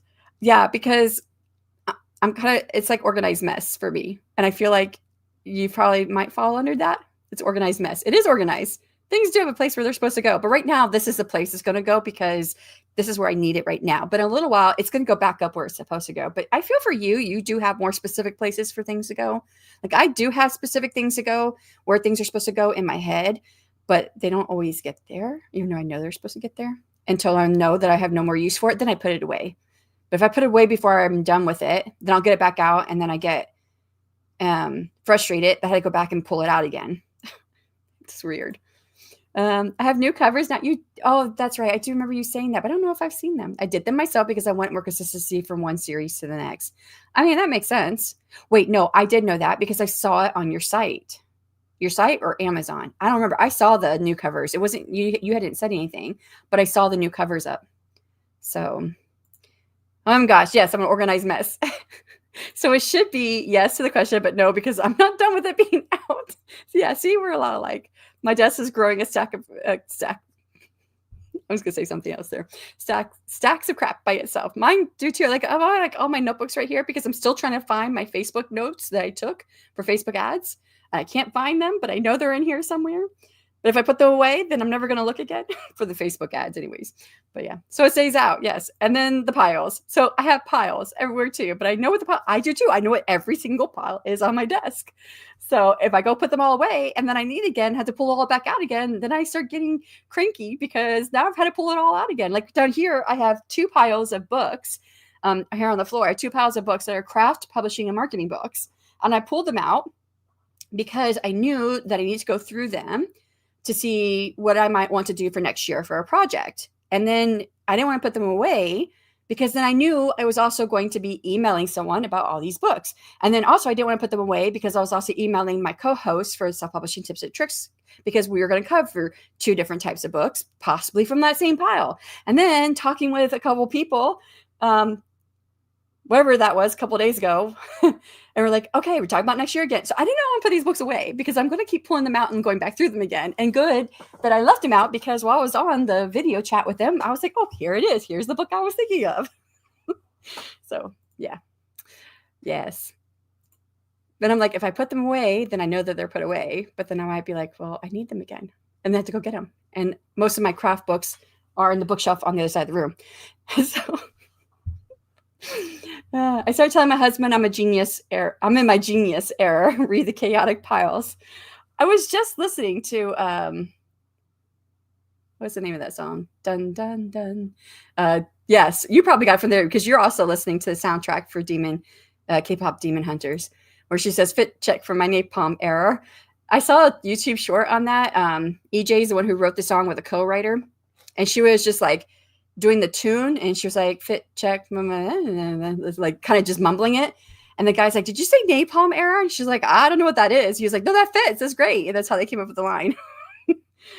Takedown. Yes. I was like, what's the name of the song? Yes, I'm actually in the middle of it. I have it like halfway through the song because the timer went off when I was in the middle of listening to this. So it's just as they're leaving the airplane. And right before, she says, fit check for my napalm era. So anyways, go through it. We're just going to do one more sprint. It's going to be an hour long. And that means that we might end a little bit earlier than 8:00 p.m. my time, which would be the 12-hour mark. But that's okay because I am getting tired. And it's like darker here now. And I lose energy with the sun. So I should have got up earlier and started earlier, but all right. The next and final question then for sprint number 9. Oh, it's not truncated. Would you rather write only dialogue for a scene or only description? So we'll come back and answer that question at the end for whoever's still here. I always find out like my last sprint, like there's like one person and there are 2 people left. It's usually JC and me at the very end. But you can still answer if you're not going to be here. I will still read your answer on screen if you want to answer it. So, oh yeah, she did went to the napalm era. Thank you for sharing. I'm going to go look at, yep, that's the first thing I'm doing. All righty. Let me get the sprint back up here again. Find the right tab. What did we just did? We did that one. Did we do kitties already? I think we did. Okay. Let me just put it on the screen. All right. For anyone who has to leave out, thank you so much for being here with me today, especially if you've been here for many hours and you leave before I come back and I say goodbye. Thank you so much for hanging out with me. For everyone else who stays, we have 1 more hour left. And we'll start in 3, 2, 1, and good luck.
All right, that was time on the last sprint. How did you do?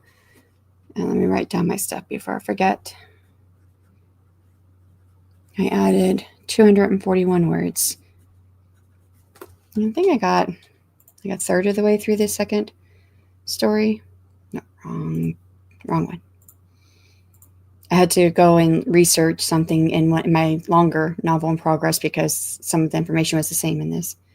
So, yeah, I'm only about a third of the way through this short story. I had a lot of placeholder notes that I needed to replace with actual more writing. So let's see where I left off. Oh, the question 2 as well. I got the hiccups again. It was the writer questions, would you rather write only dialogue for a scene or only description? And I would say that I would rather only write dialogue. That's actually mostly what I write now in my very first drafts, because I do a verbal vomit draft, and I tend to do mostly dialogue. And you can actually get a lot of description through dialogue. It's, it's a little bit more tricky, but you can get description through dialogue. So I would do only dialogue. I think I could do well with that. All right, let's see what you guys said. Left off with Rita sharing this video, which I did go watch it. It was really cute, and I saw the clones. Devin says dialogue. Whoop, whoop. That's the same I would say. Yep. And then Pasquale said, "Oh, that's a hard one." Yeah. If it was like 5, maybe 10 years ago, somewhere in that time range, I probably would have said dialogue. Sorry, description. Now I would say dialogue. But yeah, coffee, create, connect. JL says finally back. Found out my foster dog has an adopter. Kind of heartbroken. Want to keep her so bad, but financially can't take care of 2 dogs again. I just hope she'll be happy. Yes, that's the main goal, right? And I remember mentioning earlier when you said you had a foster puppy, I was like, I don't know how you do it. I don't know that I could like foster any animal and then not be able to keep it. Going to try. I mean, so I think that's really wonderful of you to be able to do that. I don't think my heart could handle it. I'm going to try to work on a manuscript to take my mind off things. How everyone else doing good. I was hoping I'd be able to touch like all 3 of the stories. They're my next 3 stories I'm going to give over to my readers. I mean, I still have time. They're on the first 3 stories, and the deadline is December 15th, which one finished already, and the other one's almost done. But the third one, she's still in the first story of the 3. Still got time. Still got a couple weeks, actually a whole month left, December 15th. So, but I was hoping I could touch at least all 3 stories today, but I only got through 1 and partially through the second one. But I am liking going back through them because I'm like, I can see how much I really like the stories. I think I'm just happy that I really like the stories, because my Kickstarter book I wasn't too happy about because of the way it made me feel. I think it came out fine. I mean, obviously it came out fine because it's now won 2 awards, but I didn't feel good about it for most of the writing. And so and then I started the 3rd book, which I felt really, really strong about, and I got a lot written. I have 100,000 words plus in it already. But I haven't written it since April, May. May might have been the last time I worked in it. I touched it and I read through all of what I had the first day of August, but I didn't add anything else. I just read it and did a little bit of revising here and there where it made sense without too much, because I don't know how much I'm going to keep. But I still haven't really been able to move forward. And I still really like the story, but I'm like, I'm kind of stuck. Like, I know what I'm supposed to be doing with it, but I feel like I'm missing something. And I think I know what I'm missing, but I'm just like, ugh. So anyways, reading stuff that I feel good about is a good place to be. So Glenn says, I'm back for now. You know what I think it is for my novel work in progress? What I need is I need really dedicated time to dig into it, to get what I need into it, to get back to where I need to go, and to get back into the mind frame that I was in when I was writing this story. I was really enjoying it, but I don't have that dedicated time right now. And I have too many other things I'm trying to get launched and whatnot. So welcome back, Gwenna. That was little less than an hour ago, so I don't know if you're still here, but it was nice to have you back. Husband is doing his half of dinner, and I've got the oven hot for my half, so we're reading until then. Oh, what'd you read? I don't know if you're still here. And I have returned. Tonight's adventure hopefully over, and I can finally work on book stuff. Answer is I think it takes both. So hard answer. Yeah, I think to make a good story, you have to have both. But if you only could do one, dialogue is easier most of the time, she says. Oh man, I went through the whole test and now it's asking me to pay. I need to find another test. Yeah, I don't know that, that you can find one that wouldn't be that you have to pay, because the Clifton Strengths test is um, it's a well documented test that is. I'm trying to find the right words. I'm losing words. It's too late at night now for me. It's 7:38. I'm tired. Um, I think it's. I have no idea what I'm trying to say. So it's definitely a test you have to pay for. I don't think you can find one that's free, and if you do, it's going to be a real cheap knockoff. I think it won't. I don't think give you what you're looking for to like be able to match up correctly. Anyways, that's what I think. But I'm sorry that it would have to be something you'd pay for. Oh dang, we're still going just for a little while longer. That was at 7:14. It's now 7:38, so it's only 24 minutes later, and now we're about to wrap up. Got a couple more comments here. Not my kid just coming up and yoinking my phone and running away. It took me 10 minutes to get y'all back. That's all right. Jocelyn called it a night. Thanks, Shane. Well, thanks for being here, Jocelyn. Good night, Jocelyn. Thanks for catching her, Morning Star. Good night.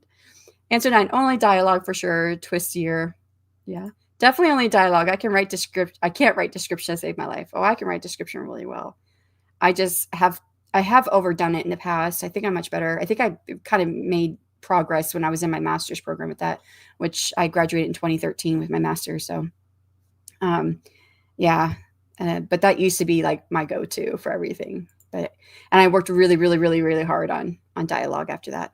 Stepped away to edit a video and continued editing. Spiraled a bit, but I just finished editing chapter 16. So you edit a video and also edited a chapter. That's really cool. You got a lot done. Read like 30 pages and had a good revelation of finally how to fix my first chapter for good. Oh, that's amazing. I bet that feels good too. There's lots of goods. Had a good revelation, fixed my chapter for good. Bet it felt good, right? Lots of goods. And have a great night. You too. Thanks so much for being here, Gwenna. Definitely dialogue for me. Yeah. Sounds like dialogue is like the answer for most people. Doing some fancy formatting for letters and authors. Can't wait for backers to see this. I love that. There was, it's part of my fan. Oh my gosh, I never even talked about my Romantasy Adventures today. I was going to. Oh well. My Romantasy Adventures, there is the letter that you guys got in the mail that was with the second packet that was supposed to be water stained and broken or like torn and whatnot. And I was like, obviously I can't really do this water stained for you guys to go through the mail. Like it would just be crinkled paper. And I really wanted to have that look about it where it's stained like the ink and stuff. And so I used my graphics design program to really work on that look. And I was so proud of it. That's still my favorite piece I've made in the whole Romantasy Adventures. I know there's a lot of pieces in it. But I was like so proud of how that came out. Probably going to call it quits after this. Me too. Well, I do description first, a quick rough of what happens. Dialogue is last. So description for Morningstar. Thanks to Principal. Thank you for being here, Inka. Got 6K words in the bag today. My November manuscript just hit 40K in about 10 minutes ago. Wow. Awesome job, Inka. You made lots of great progress. And I don't know if that was, you said got 6K words in the bag. I don't know if you had like a daily goal, but that sounds like you're hitting what you want to hit. Same thing just happened with a different test. All I got from this one I took was growth mindset. Oh, so it kind of like summed it up for you. The Clifton Strengths and Coaching from Becca Syme changed my life. Yeah, it's done a lot for me to really understand how I work as a person. Especially when it comes to writing. Because I used to think, I used to think because I would think. That's what I'm about to tell you. I used to think because I would think. I would sit here and just like be thinking about things, my story, and I'd be playing things out. I'm sitting here. And this is in the beginning when I first decided to write full time. So I had quit my job teaching. And, my husband was all for it. But, like if my husband came or something, I'd feel like I felt guilty for like not doing something. And I was like, but thinking is part of my process. I think a lot before I do anything.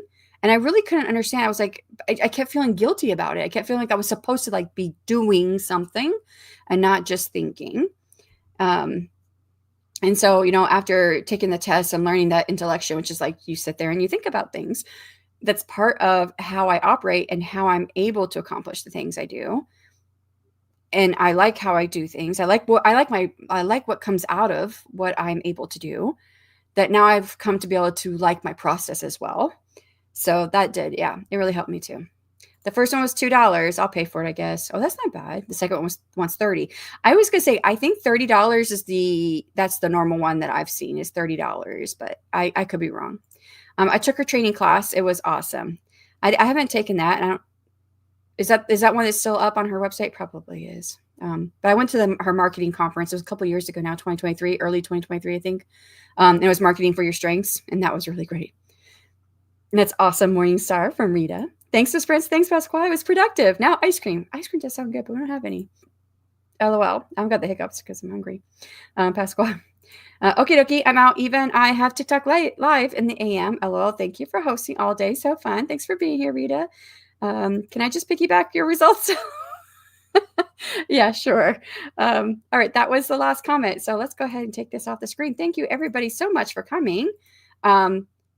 If you do go on TikTok and catch Rita and Eva on TikTok in the morning, I know they're doing lots of cool things over there. And I'm trying to think. I'm sure there's lots of people that stream tomorrow. I just can't remember any at the moment. But I will be back again on Monday for anybody who's still looking for some writing sprints in the future. So thank you again for everyone coming, and I'll catch you guys all later.